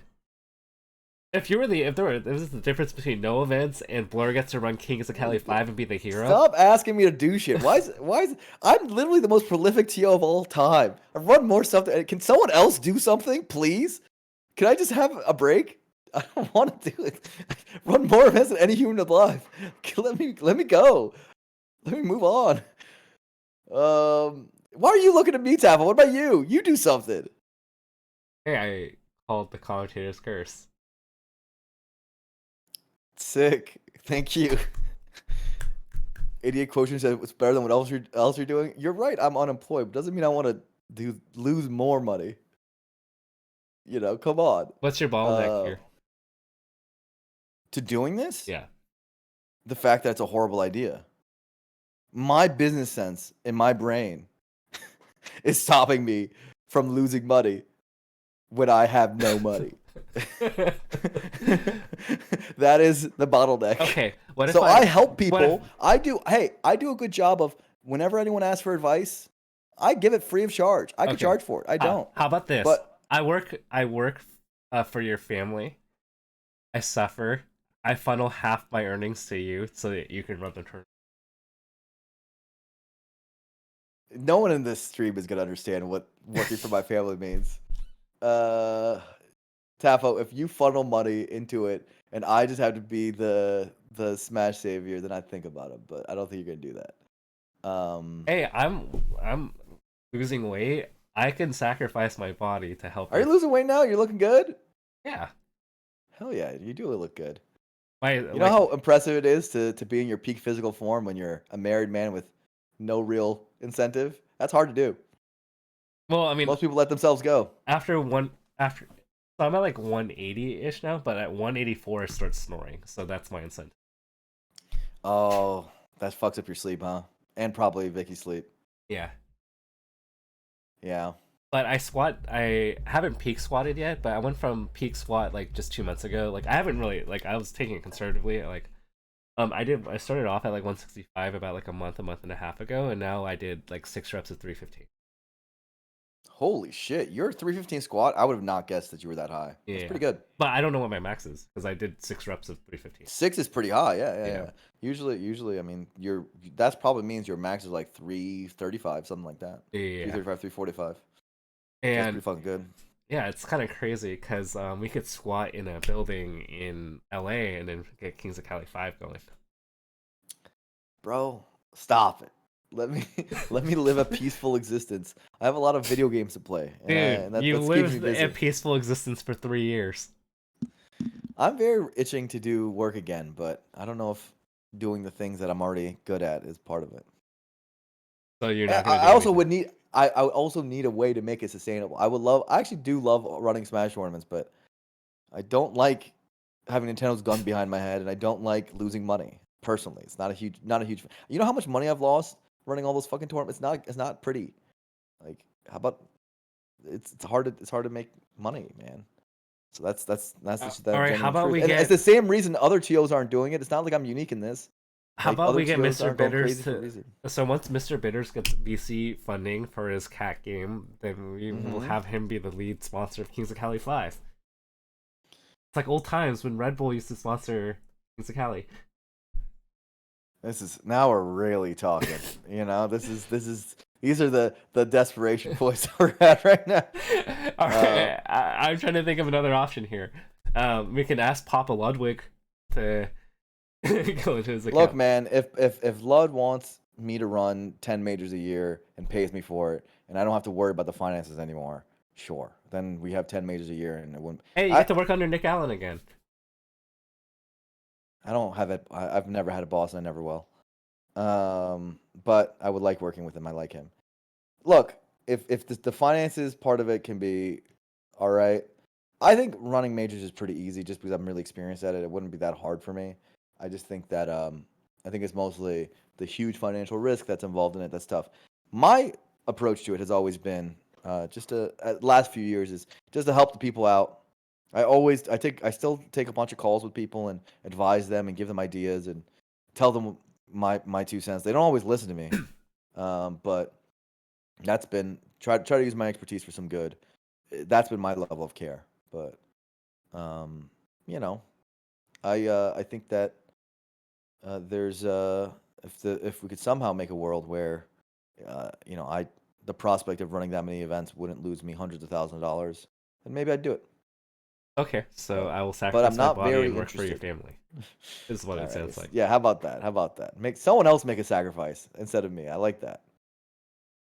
What do you think about the international scene? Because like I don't know that scene as well. Like when we think of Australia, Japan, Western Europe, like because they didn't really, to my knowledge, they didn't really utilize VGBC BTS in them. Like I could be wrong. Like I guess Japan was broadcasted on like VGBC. Mm. The international scenes, VGBZ had a lot of them. Yes, some European ones were on BTS, so they're going to be affected for sure. The thing is that like the international scenes are uh, not very healthy, if I'm being honest. Right now, there's some stuff, and I really appreciate a lot of that stuff, but it's been in a static state for a long time as is. So like they don't have a lot to lose. It's the truth. So when the bad things happen to the overall ecosystem, it usually affects them less because it's hard to go down much more. What if I And I'm put saying this with kindness, but it's the truth. There's just not a lot going on internationally sometimes. if I So put out that's like the truth. a $500 bounty like for the month of March to say like who can make the most viral melee TikTok like No. Dude, our problem isn't interest. We have so many people who love our game. So many people who care. Our problem is we don't have people who fucking want to run tournaments. no, the whole point That's is the to get problem. viral so Mr. Beast sponsors it. I think we have influencers who care about us and want us anyways. They just don't have a smart place to put money in. That's right. We'll take your TikTok, bro. We'll take it. Sure, do it. Why not? But you know, we yeah, we maybe if I would love to have interest that isn't TikTokers, which is like mostly Zoomers and more I don't know, billionaires. Those are the kind of people that we really need to attract. And I don't think they're watching TikTok, right? Give me them strong. It's capitalism, bro. Like we can all care. There can be 100,000 plus people who care about something and all love it and all find value in it and all find a sense of community and all passionately love it. And it could still not work because the way our economy works is that Okay. in order for big things to happen, people with capital All have right. to be behind it. All right, That's here- kind of been that's the core crux of it. It's actually a societal problem. Okay, hear me out here. I'm poor, you're poor. That's the problem. We started an LLC in China or an LLC in China or Costa Rica or wherever Sam Friedman started his company or like and we create a skin line company and we're just Okay, now we're really talking. we're just blatantly copyright infringing at this point. Every month we create a copyrighted pack for sale. $9.99 we put it on Slippy.com. Here's the Goku Fox skin. Here's the Sonic character DLC. And we just sell it and we just go full like we don't care what Nintendo thinks. We're gonna sell as much illegal IP. We're gonna make it anonymous and the money's gonna funnel back into super majors. Okay, there's so much I like about what you're saying here, okay? First of all, our problem seems to be with IP law, right? IP law isn't true around everywhere in the world. It's true in the US, it's true in Western countries, wherever the US sphere of influence is. But bro, China doesn't give a fuck about IP law as much. And there's a lot of other countries that are a little bit more loosey-goosey with it, right? So what if we transfer a lot of our biggest companies into those countries and we do some crypto exchanges so we can't be regulated as easily? Yeah, we use Can't have Tornado our Cash. assets seized. Yeah, we use Tornado Cash, and we build ourselves anew from those graves. I kind of like what you're saying here. Also, here's the thing, Tafo. You were supposed to be our scout in the crypto market this entire time. I know crypto hasn't had a great last 6 months, maybe a bad one, some would say. Hey, But have you not been able to come up with one good crypto idea that would save our community? I mean, we did get a lot of money funneled into top players, and With Rally? yeah, That was good. I mean, it's fair market, man. Same reason why Papa John's and other companies. Where's the Smash coin? Weren't you supposed to do that? Who else was going to do it? Can you just and Dot Elf says there are Dot Elf was talking about how a lot of cryptos use as scam. We wouldn't want to scam anyone. I disagree, Dot Elf. I'm very down to scam people. Just for the greater good. Not scam ourselves. Scam the wider populace. If Sam Bankman-Fried could be rich for a little while and enjoy the luster of that, why can't we? But use it to pay our community, you know? Hey, if we're taking VC money that's being put into these, and we're telling our community not to spend money into it, and we're funneling money, scam a few VCs. You kidding me? You're not willing to do that? Come on. I just feel like we should be more open-minded in these sort of situations. That's all. Hey, I'm willing to give up my body. I'm being creative here. Mm-hmm. Or No, we I put it. got it. Let's put it all in red or black, right? Like that's how FedEx survived, right? They put it all in black on in. They put company funds all on black, and they doubled, and that All saved right. How FedEx. about this? I actually think I know the Smash community. And it's crazy enough that they would do this. The fucking this is a good content idea. Oh my god, I almost don't want to put it out of my mouth. Oh my god. Oh my god, it would do so well. Oh my god, Tafo. No, it would do so well. Are you talking about the Buddy Oh Fufu stuff? no no no no no! I have a good content idea that's disgusting me. Oh, I know it would do really well. All right. Well, you Oh my can't tease god. us now. We make a GoFundMe. The GoFundMe is simply this. It's a GoFundMe for one roulette spin. And that's it. One to double our money.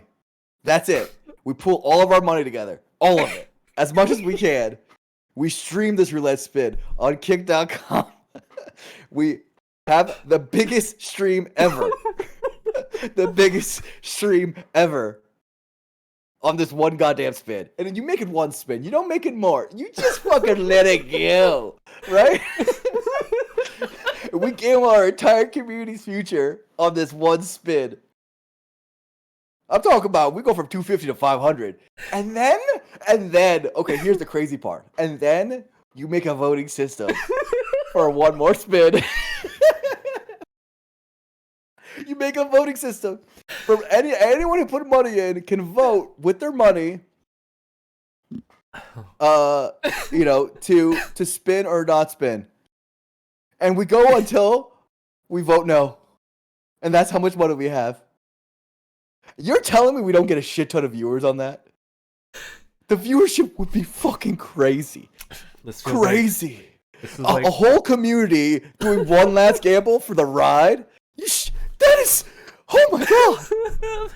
Okay, this is where your model fails. It's like we roll red and it goes like black and it's like oh. Oh god. But we would look, let me tell you something. Even if we lose, we'd have made some insane content. And then that's not what it's all about. And we could put on Mr. Beast's channel or something. Dude, someone would take it. They'd be like, look, man, these crazy motherfuckers. They call us maniacs. Sakurai calls us maniacs. That would be the ultimate maniac play. Just crazy maniac, all in play. All right, let's do it. We just Mango down as a whole community. We Mango down as an entire community. Mango could be the one that puts the chips on the table. I think it would be the best stream in Melee history. I really do. I think it would be the greatest stream we've ever done. What if it'd be we one spin, but it'd be the best. And who in the scene wouldn't watch that? Literally, the whole scene would be like, "Look, man, I have to watch this because it's like the entire scene's future in one spin. You have to watch it." All right. What if it's even crazier? They don't pick a color; they pick a number. Oh my god! Okay, that's crazy. That's a level of reckless abandonment that I'm not ready for. But I think red black. I think people would do it. I think people would donate to do that. They'd be like, you know what? 50% chance to like multiply ourselves in the community is a better chance than we have right now. You know? That's so funny. How much can we make on sponsors on that video? I actually think gambling sponsors would love that shit. That's the craziest part. I think I could sell that. All right, let's talk to Train right now. I think, first of all, I think Kick would pay for it too. I think there's actually this. I hate how dumb this idea is and how I know my sales brain and my sponsorship brain could actually pitch this and people would find it hilarious. I actually wouldn't be surprised if the amount of money we raise could be recouped in sponsorships almost entirely. That's how good I think of that. Then we're free rolling, right? It's kind of like we're free rolling. That's how stupid of a dumb idea it is. Let's do it. Let's do it. Yeah, fuck it. Wait, you don't believe it? I'm always you know me. I'm afraid to ask the community for shit, especially something as dumb as that. But I love the idea. I adore the idea. Believe it. All right. I mean, I don't have any other good ideas right now, other than we're just. That's a good one. That's a good one. It's the dumbest one we've ever come up with, but it's a really good dumb idea. I otherwise we're in steady state mode for like the next 3 years. We'll see. You never know when these things change quickly, right? Um, Clearly, it changed quickly with this. Things change quickly in other spheres. We still have a lot of people that care about our game. That All part right. hasn't gone away. If with the line draw for you, like let's say like Tio's like, hey, internet and the whole package of commentators, broadcasts, and everything costs way too much money. We don't see any profit anymore. We're not running a stream. That would be the dumbest thing I've ever heard any TO would ever even. There are TOs now don't always have the best decision making, especially when it comes to business. I am vocally critical about them. That would be beyond the pale level of bad. Why? Like, if, let's say the stream was like, okay, oh, Why is it a bad idea to not have streams for our tournaments? like if like that. Tafo. Hello. I mean, I know there's like an. Do I have to like explain that? But that's really? like 15,000 with no return, like no monetary return, right? There is a monetary return. It makes your tournament important. Top players aren't going to attend your tournament if they're not streamed. Players aren't going to like it's your brand value loss is insanity. It would the amount that's lost. Your tournament doesn't exist almost effectively without a stream. Come on, what are we talking about? Determine if it doesn't stream, does it actually exist? Seriously, the Yeah. answer is no, not really. The stream is the product. You can't not have a product. Like, no. You're right that it costs money, but it's like the point. Yeah. Okay, that's fair. Yeah. I'm trying to think. Like, I mean, I'm trying to think between right, like the influencer events, like chess boxing, like Blur's gambling shenanigans, relying on Ludwig, crypto. The best answer is a new game, man. Maybe Dan Fornace. Maybe that dude's gonna fucking save our asses. I'm telling you, it's like when you're talking about like a real damn we get you get saved. Now you might be telling me that's not melee. You'd be right. And that's sad. But I care about our community much more than I care about melee. So I care about the people that are involved. And bro, anything to get us out of Nintendo. All right. On a more positive note, right? Like, um, we talked a lot about the organizer and what does the layman do? The redditor, the person that's like lurker, the average. Stop being a layman, bro. Like, truth of the matter is like, it's not like their interest. Their interest is great. We love it. Thank you for that. We love that you watch our shit. We love that you love us. We love that you love the game. We love that you play the game. Keep doing that. You're gonna keep doing that because you're addicted. We get it. Melee's crack. It's just like you're just like the rest of us.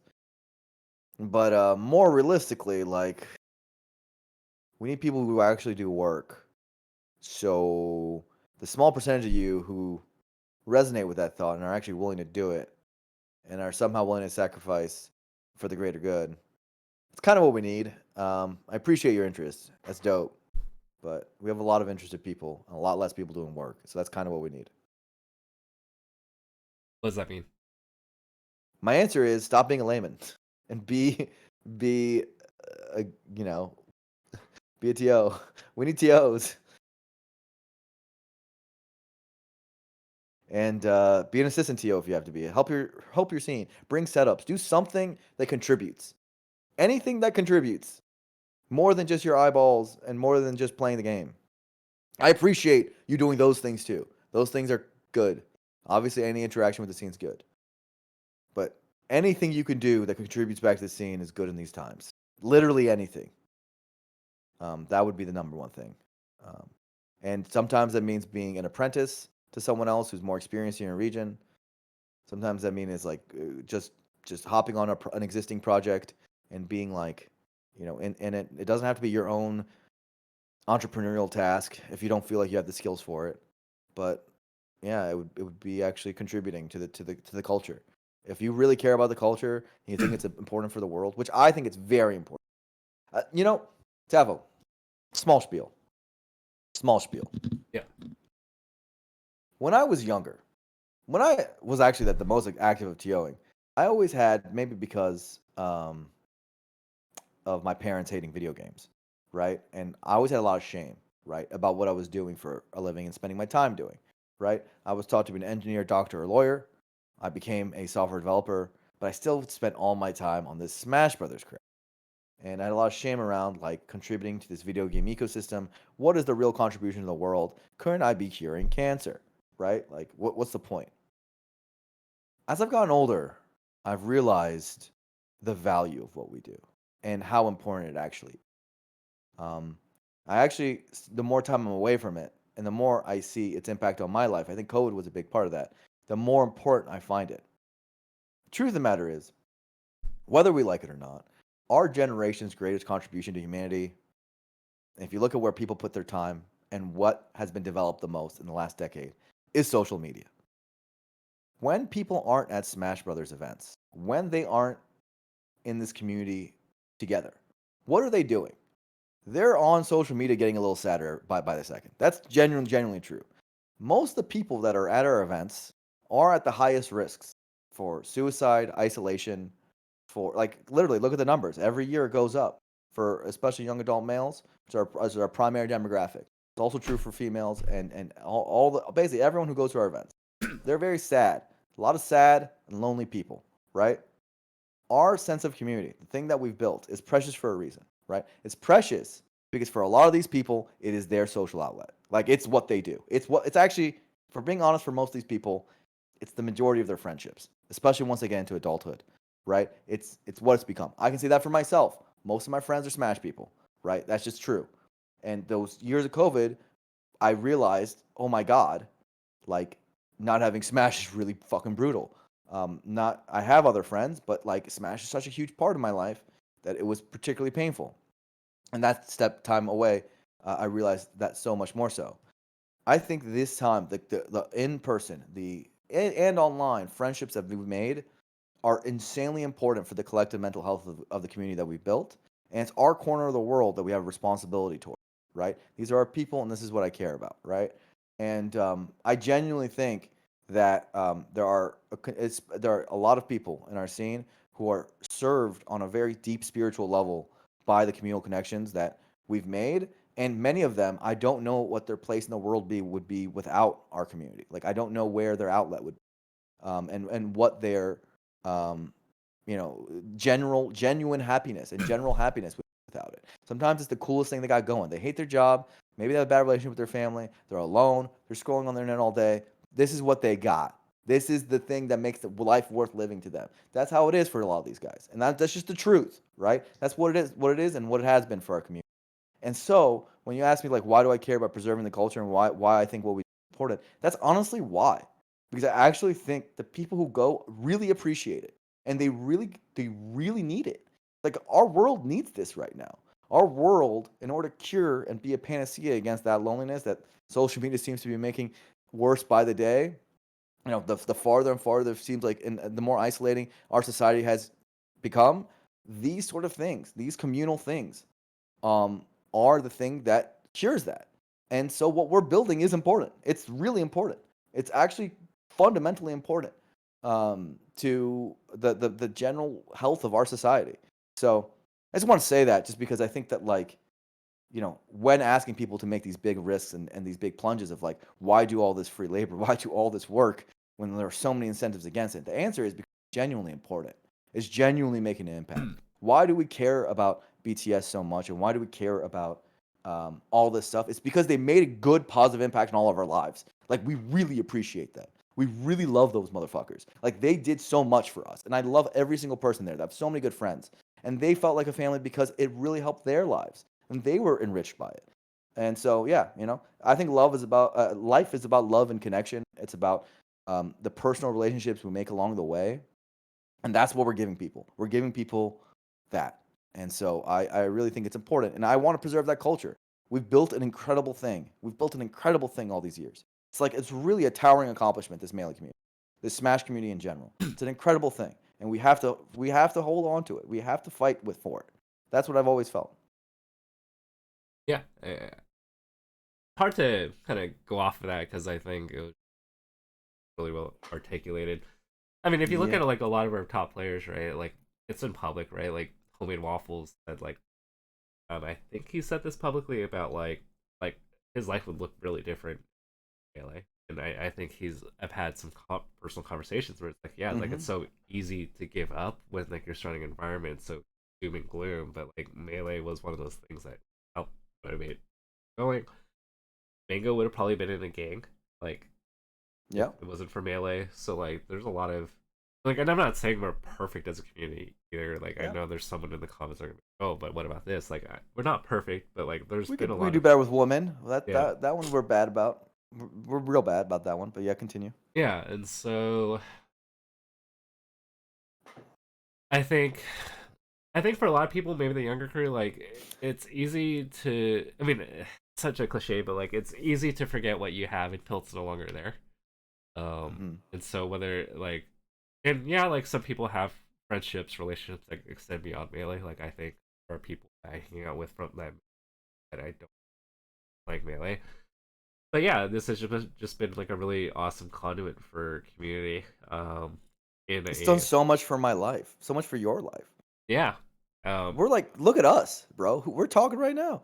I have every intention to be Daniel Lee Taflikin's friend in 50 years.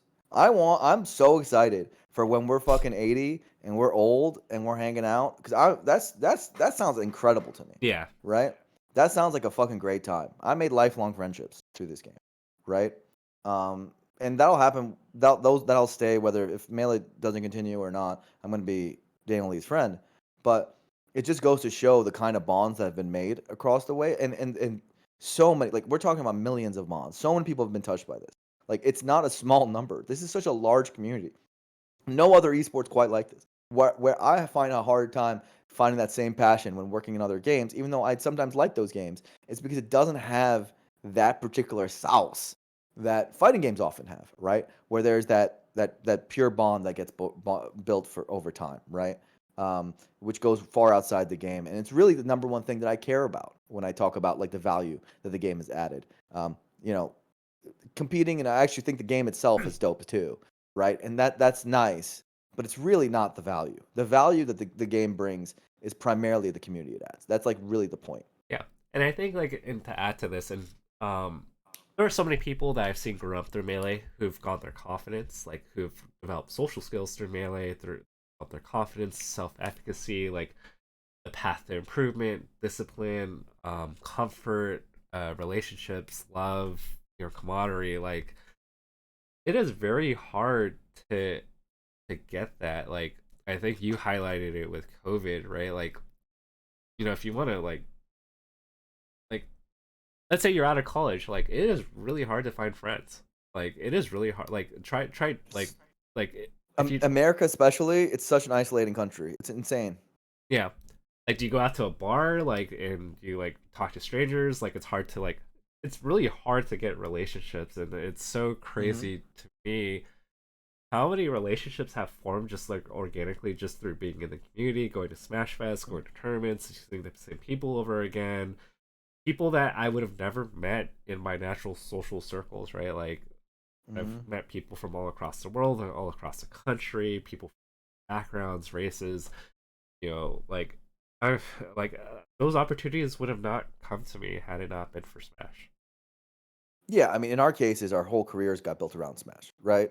Like there's that level of opportunity too. By the way, I just want to say LD's been in the chat. I just want to give massive shouts to LD. Shouts to our homie. Much love, man. If you want to hang out anytime, by the way, I know you got a lot on your plate this week, but I just want to give you a hug, bro. Even if I drive to your house, give you a hug, and then drive away, I want to do that. I really appreciate you, bro. Um, Much love to everything you built, and I'm very proud of you.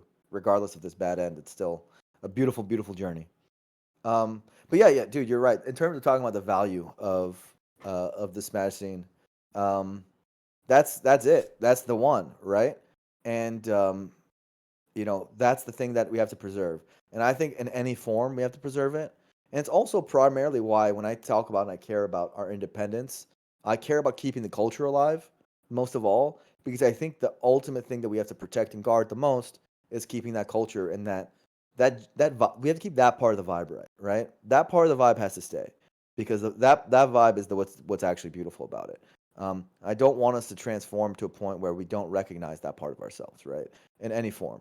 Yeah. Um, so I think that's the key is like how do we grow and how do we sustain and how do we keep the culture alive um, while keeping true to ourselves. That's like been always the test. I always think, funny enough, if like always a good encapsulation of what we're talking about is episode 9 of the documentary, of the first documentary of Smash documentary, where they talk Oh about yeah, yeah, yeah. community. The end of that.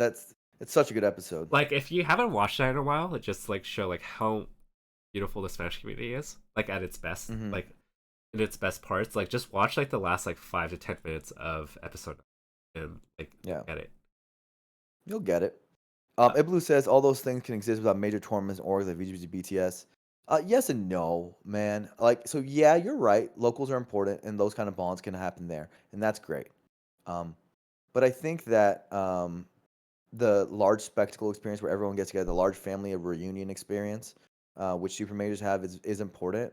And I think that having the stable of community contributors, right? Whether it's TOs or commentators or players or whatever, creates a niche and a group within that are stable names, which basically continue that culture in its strongest form, right? So like I don't think the culture is going to be healthier if those pro players aren't able to sustain themselves. Those TOs aren't able to sustain themselves because they're a large part of what they set. They're the leaders of the culture, right? And it's really hard to maintain that particular health of the entire if you don't have that from the top down. So I think to a degree you're right, but I think you can't just write it off, right? Um, you have to you have to get to a point where your steady state either is at an acceptable point or you have a real path for growth. yeah. Paths for growth seem hard right now, but I at least want us to be able to stabilize after this big blow. External catalysts are not a bad thing. As much as we want to have ideal, like, oh, like we'll have perfect relationships, having external catalysts that like create natural ways for us to hang out is like a good thing. Part of the reason why you remain friends with people in high school and college and why those relationships may not last is because of the convenience factor, right? Like being able to say like, oh, like Genesis 9 is coming up or this event's coming up, let's go out there and hang out. Like for a guy like me, it's really hard to like pencil that in. Like just like, oh, like hey, juggle guy, like I'm gonna go visit you on a random weekend in May. It's like, oh, like no, we're all coming to Genesis, we're all hanging out. Or there's a big tournament, Summit 15's happening. Let's all go there. Let's all hang out. Like these are without those events, it's like hard to catalyze all of us to come together to the same spot, unless Blur gets married. Wait, what? Why did me getting married have to do with? Oh, in terms of like bringing everyone together, yeah. Yeah, Because yeah, then yeah. uh, that's first find a girl first, all right. So step by step, Taf. Yeah. But yeah, the general idea of like yeah, there's a few communal events. Um, obviously like we're always going to be friends, and it's true. Um, but like it's that stays regional, especially when there aren't international events, right? Um, I like I can hang out with you, Tavo, because we're both SoCal, but like hanging out with Zane is gonna be pretty impossible because he's across the country, or Leffen because he's across the world, unless we have effectively a family reunion environment to come together in. Everyone's talking about weddings because people know that I am an officially ordained minister. I have let I have married people, including my sister. If, all, if one way we could fund all this is have me marry everyone, pay me for it, and then use that money to funnel into Smash tournaments. Now we're coming up with another plan. I mean, isn't the faster route more I efficient didn't work that I marry just my work? I I officiated my sister's wedding. All right, okay, everyone's Crazy. all right, I mean, all right. Come on, how about I that's just work for your family? That like scales a lot quicker. it. Does scale. It does scale. I'm just shocked that all this time you were supposed to be the crypto king and you came up with nothing this whole time, Tafo. Hey, breaking even in a bear market's amazing. You broke even? You didn't just Actually, lose? I didn't lose. How did you not lose? You're Dot saying over the last 6 months? No way. no, Dot Zeb got me on GMX, and that actually went up Dude, through the that guy stretch. is a genius. He's Yeah, actually a crypto genius. What a fucking god. Shouts to my boy, Matt.Zeb. yeah. I just invested in GMX, and it went from 30 to 75 in this bear market, and it also staked. So like I like made out like 4x. So Dude, I wish you guys would just give me a list of crypto shit to invest in. I know stocks, man. I can give you guys advice on investing that direction. well, I don't know anything I've that's been repeatable. doing great So in the last 3. I I've been didn't. doing I great in mean, the that last wasn't 3 weeks. anything in my Well, research. I just last year has been pretty bad, dude. Have you seen Amazon? Whew. Pretty dude much every everything. tech stock. Everything went down. Literally everything. My It's been 401k, my bad. retirement, all Except went down. Microsoft, dude. Microsoft went up. I wish I'd gone to Microsoft. Um, but yeah, man. AMC's up 30% today. Ah, dude, imagine if we did the same thing. We all just invested AMC or GameStop early as a community, bro. Still think this roulette idea has legs, bro. No, we're not. Okay. Because we're kind of circling around, let's take a few Hmm. questions and then we can call it a night. Yeah, sounds good.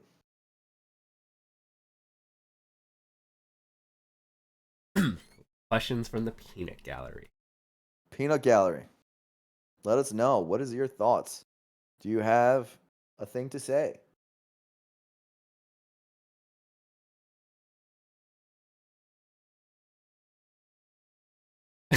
How many people need to work for Blur's family for Melee to be a tier 1 esport? Uh, 5, 10? That's actually not that much. That's not that many.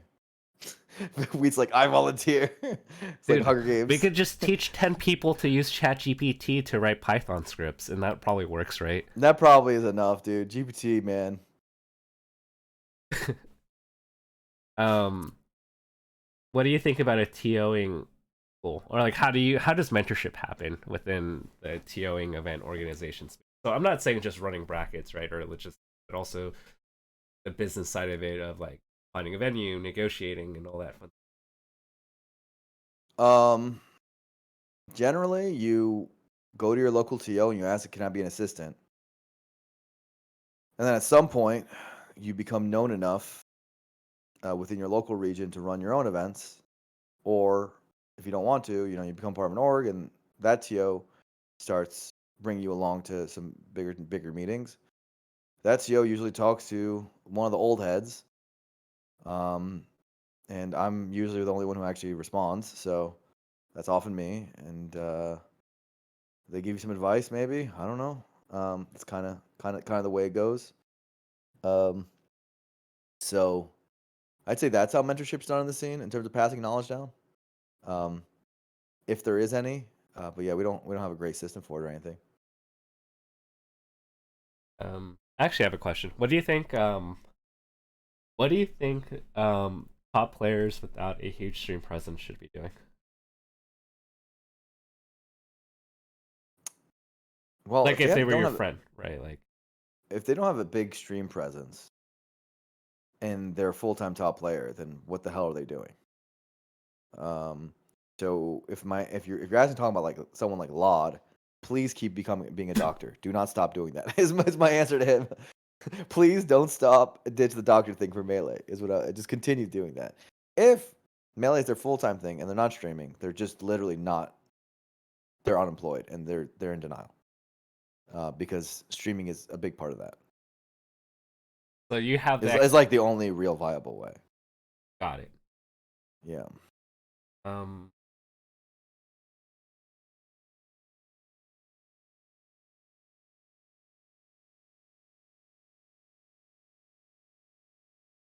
trying to think here. No one's really asking questions. Well, they are, but some of the questions are low quality. Aaron says, "Can we dunk me in a dunk tank and a riptide?" Is it for charity, Aaron? If it's not, then it feels weird. Also, you're giving me social pressure. He says, "Sure." I don't like the social pressure. How I'll think about about it. this? Hey, Aaron, can you toss this in?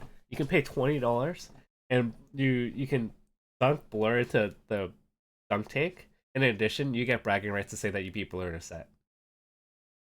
Who hasn't at this point? You know what I'm saying? Yeah, you get passed around.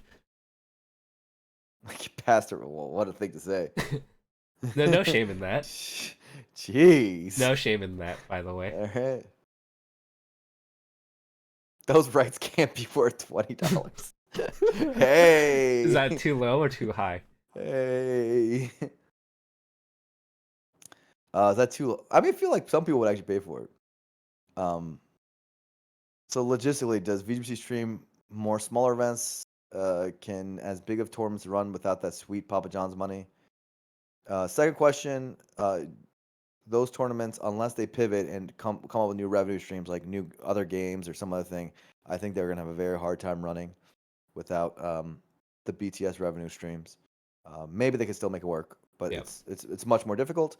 VGBC, do they stream more smaller events? They could. I think they're still reevaluating their strategy. Maybe they'll even take a year off. I'm not really sure what they're going to do. They haven't announced it. They don't seem to have fully decided yet. This was all kind of a big gut punch to them. So that's definitely a path they could take, but it's not like a very profitable path. Streaming small events doesn't make you a lot of money. So it's not like they can really sustain themselves like that. I actually had an interesting question for you, Blur. Like on the topic of taking a year off, like let's say you have 2022 numbers and then you take 2023 off and you're trying to pitch in 2024. Does it matter that you had the gap year? The gap year? How much like does that matter? Like, or like, Mm. there's like two scenarios here. You take a gap year, right, and you're trying to pitch to sponsors, right? Like people like, and you show viewership numbers from like 2 years ago, or you're like trying to take Panda's defunct events, right, and you say like these events in aggregate got this much and I have them. Like, does that count? Or like they're like no, like Who it are was you on the table. pitching? Sponsors? Yeah, people who would consider putting money in for like viewership.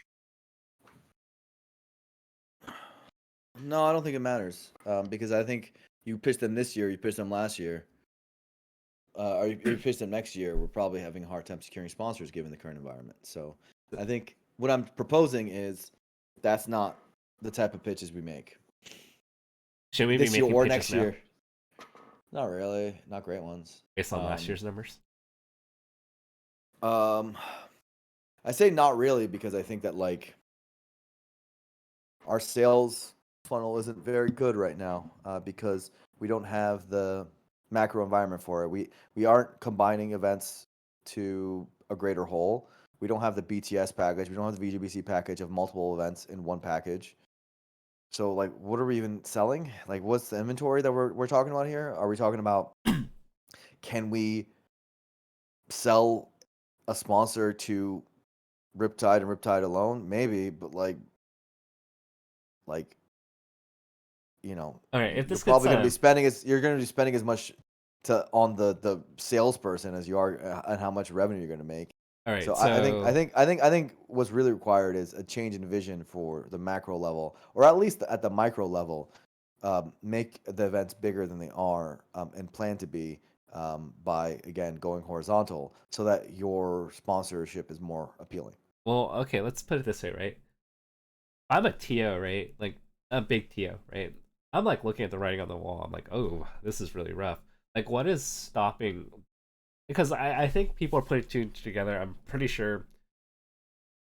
I don't know this. Like, I'm allegedly here. Like, I'm pretty sure people heard like knew maybe of some conversations with BTS. Like, if you're in the know, like this doesn't just happen overnight, right? Like, but I have not confirmed this wealthy. I'm just purely speculating. Like, what is stopping all the TOs to go like, oh shoot, like our revenue stream is gone? Like, because like what is the incentive for a big TO to really just hold out and say like, oh no, I'm not banding together with any. Oh, why are they still not doing it? Yeah, like what is the incentive to hold out at this? Whereas I know that was a conversation piece in the past for certain TOs. Like at this point, like if you don't join, you're dead. Momentum is the real reason. Who's going to run it? Who are they going to give a little bit of power and control to? There's honestly like no longer a candidate who's willing to do it. Like who are you going to have who runs that project at this point, Blur. right? Who? Why do you think I'm available? Why do you think I want to do this? Because you don't have a job right now. That's not a good enough reason. I don't want a bad job. Oh, you Like, doesn't sound doesn't sound great. If all of them collectively come to my feet, they kiss the ring and pledge that they will not give me any trouble, I think about it and begrudgingly maybe do it. okay? But that's not what's happening. What if I dressed up in costumes? And, I'm not gonna fucking go out and make it happen. so what That's if for I sure. dressed I'm up? sick of these. Sick of them. What if I dressed up and impersonated each of the TOs and I kissed the ring? I would know it's you, Tafo. You look different than them. Your body shape is a little different than Bobak's. Am I idiot coaches? Am I bitter?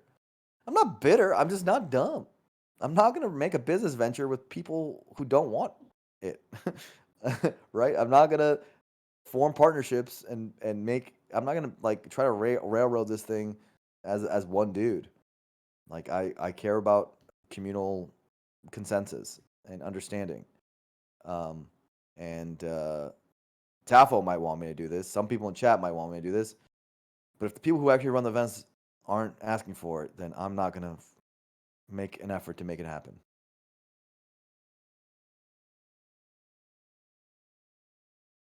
Got it. Hmm. Any other questions from the peanut gallery? Uh, why don't more tournaments try directly monetizing viewership? Sports channels cost money. Why can we charge viewers like $2 to watch Genesis? Historically in esports, when you do a paywall, um, you go to less than 10% of your total viewership. So they would tank their viewership is the one of the number one things. And tanking your viewership has a lot of byproduct effects. It lowers community growth, lowers your brand value, and it makes your sponsorship sales less profitable. Also, there's the other factor of Twitch, the platform, doesn't have a paywalled feature. There's no way of actually paywalling on Twitch. So you would have to find another technological solution to actually make that happen. There are places like you can make a custom Akamai thing, if you know what that is, to make a paywall happen. But it's not simple to make a paywall live stream that works well to a large audience. That's good. So yeah, there's a Yeah. technological hurdle, and then there's also like, is this actually going to make us more money? Hurdle. Yeah, So and the best analogy I can give here is the MLB versus the NBA and how they think of content rights. Whereas the MLB tried to sell everything and restrict everything, whereas the NBA let it rock. Like people can create highlight clips, they can post on Twitter like a clip. You don't see that for baseball. And granted, like I think baseball is a dying sport in general, but like I can reasonably say that a large part of the growth in the past decade is because of how the NBA has handled content and paywalling versus how baseball has done. yeah, the NBA is definitely growing, whereas baseball is declining very fast because of stuff, the strategies like that. Now, I think there's a hybrid, which is what, again, if we're talking about like what I would do if I started TOing again, I would do some level of paywall. Um, like, if you'd run a new summit, maybe you'd make like the mafia portion paywall, right? And you'd have a Patreon behind it.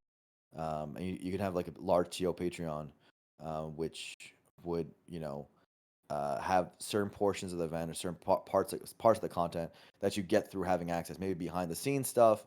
Maybe you'd have like patrons on Patreon who like they're able to like ask questions through Patreon, and then they get direct line of questioning to TOs and commentators and players. I think that could be really cool. You can think of a bunch of incentives that I think would be really cool that people would be into in terms of content. You'd give them unique content, but you still give the main event out um, en masse so that you have a bit of both and you can use that as a funnel to the revenue generator. So um, yeah, I think like some sort of paywalling dual strategy can definitely be a thing. But as the primary pay per view thing, we don't have a sticky enough audience for that at the moment. And also, it probably wouldn't make us more money, surprisingly. I feel like only Yeah. like there's only a few things that can do that, like boxing. I can't think of many other things. Yeah, I mean, boxing can do it because there's very few events of them a year, and they're able to sell enough pay per view to make that actually better for them, right? The amount of sales they have is really why, right? If we go down to like 2,000-3,000 sales on our pay-per-view, that's not good enough. You know, it's just not good enough. Yeah, we would have to make like 100,000, something like really large. I don't see that happening. I don't see that happening. We don't see that happening. Mm-hmm. And they don't have a clue. I don't know what song that is. But here's the How bottom valuable do line. I think collabs with things like the COD community would be? We had in the off season. I think collabs are everything. I've pushed a lot of collabs in our scene. I was the one who hosted the PAX Arena events at PAX. I think that sort of collab across communities at like large convention centers are good. I also helped get Melee into DreamHack, and I think that cross functional has been good. Obviously, there was Evo, helped make that happen too. Like so, like you know, we have a lot of FGC crossovers.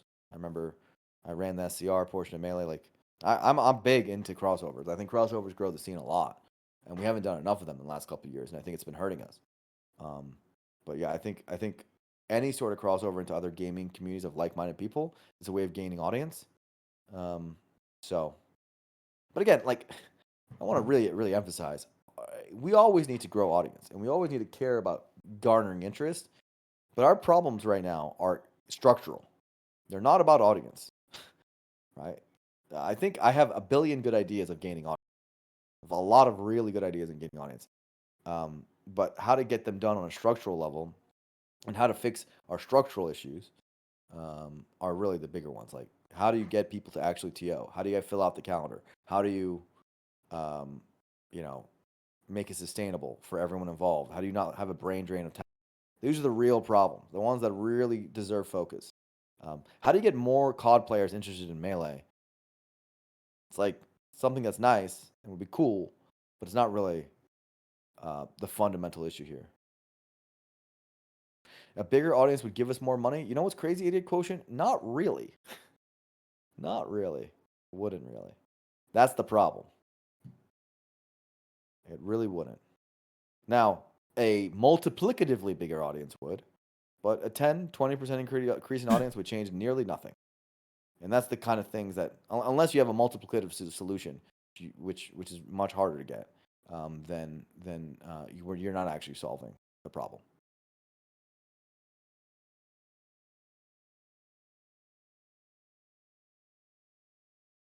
Just go viral. The internet's a fake place, homie. Just because someone watches your TikTok doesn't mean they're going to start dedicating their life to going to Melee tournament. Or spend money And on we product. or spend money on your product. Maybe we'll take one more. I'm like a little under the weather, so like I don't know. I feel it. I agree. I want to go to the gym too. One last.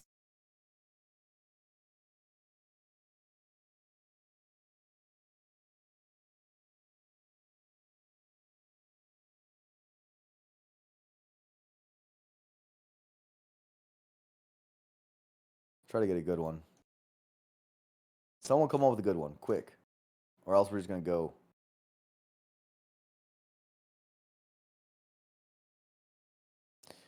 If a Melee TikTok got 3 million views, that would change everything. That's already happened, and it didn't change anything. That's not how it works. I promise you, man.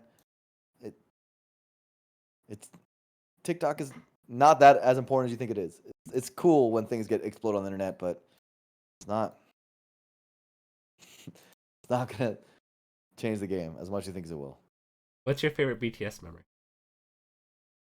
Oh, that's a good question. Oh man, I have so many. We didn't really do that. We kind of did a little bit at the beginning. I mean, we were on that nostalgia train for Nostalgia a while. train, yeah. Favorite BTS memory. Oh my gosh, I have so many.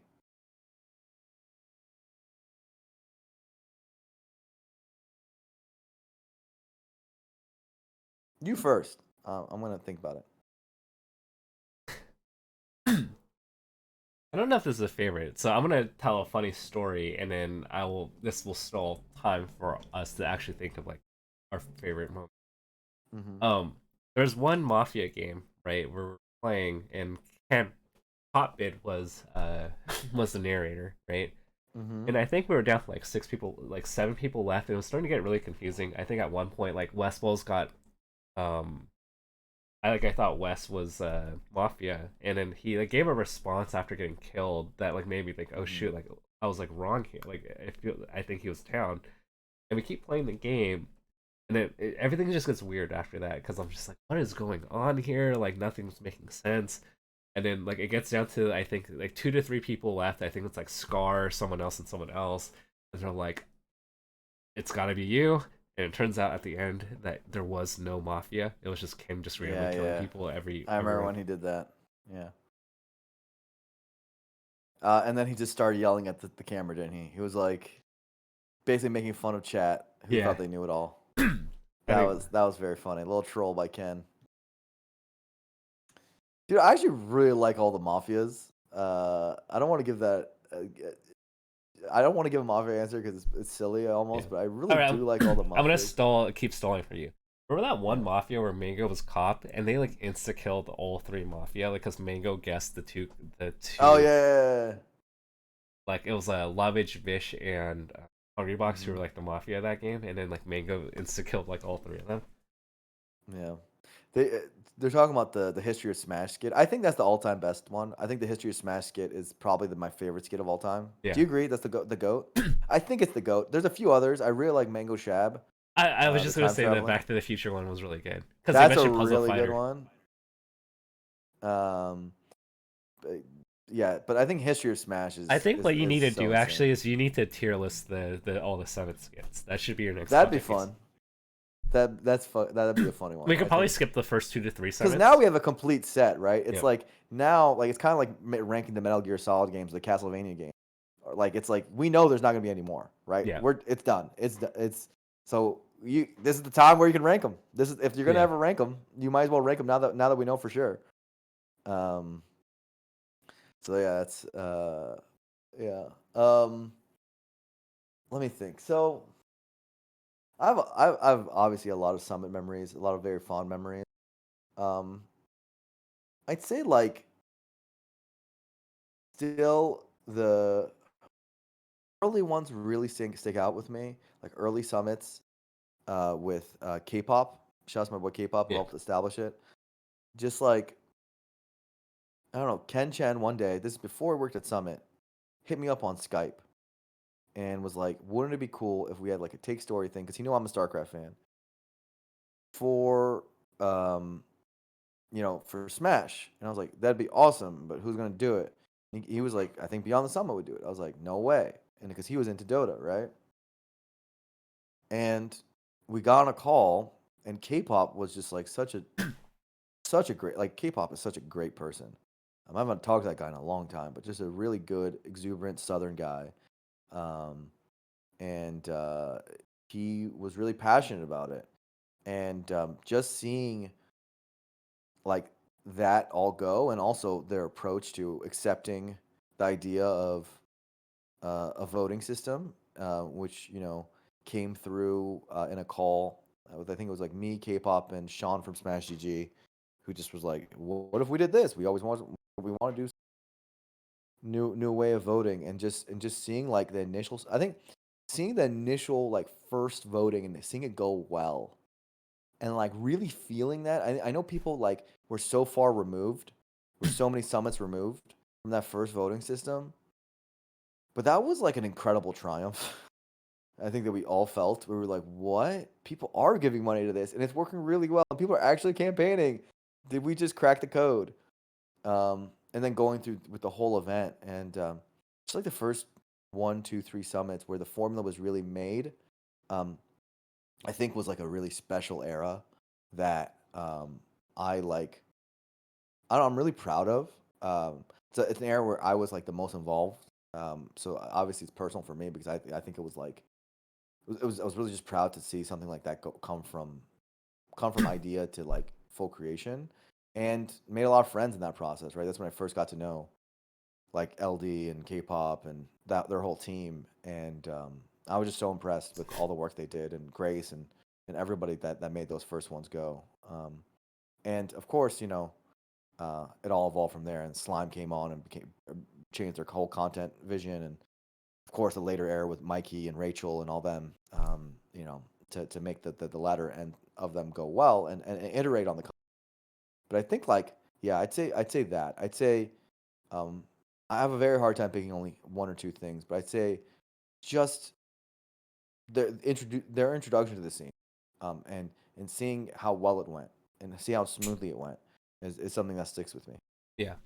I think for me it's like kind of similar but not like in certain aspects. Like I think one thing like and this is just a broader theme on like how like what gets me excited is like that sense of wonder. And I think unfortunately just Hmm. because the internet has allowed everything at your fingertips in terms of knowledge, like that sense of wonder experience just doesn't really come that frequently. Hmm. And so Absolutely. so I think Summit One, just because it was like the first, we go to the house, like brand new experience, like Hmm. no one really knew what was going on. We were getting shoveled back and forth. The hospitality, it's like mafia. Like it felt like we were going to like a retreat for right. Like and we didn't know what was gonna Yeah. happen, but we knew it was gonna be. We didn't have that experience up until then. We just like never had the general concept of it, and when it was in the house, especially. Like we were having events with big stages and stuff by that point, right? We had that sort of experience, but we hadn't had anything quite like the homie vibe kept in that cultural, the exact same experience that everyone now knows and is familiar with. We hadn't had that yet, and I think it set the stage for basically the next, I don't know how long when the first summit was, but for like almost a decade of Smash since then, right? Yeah.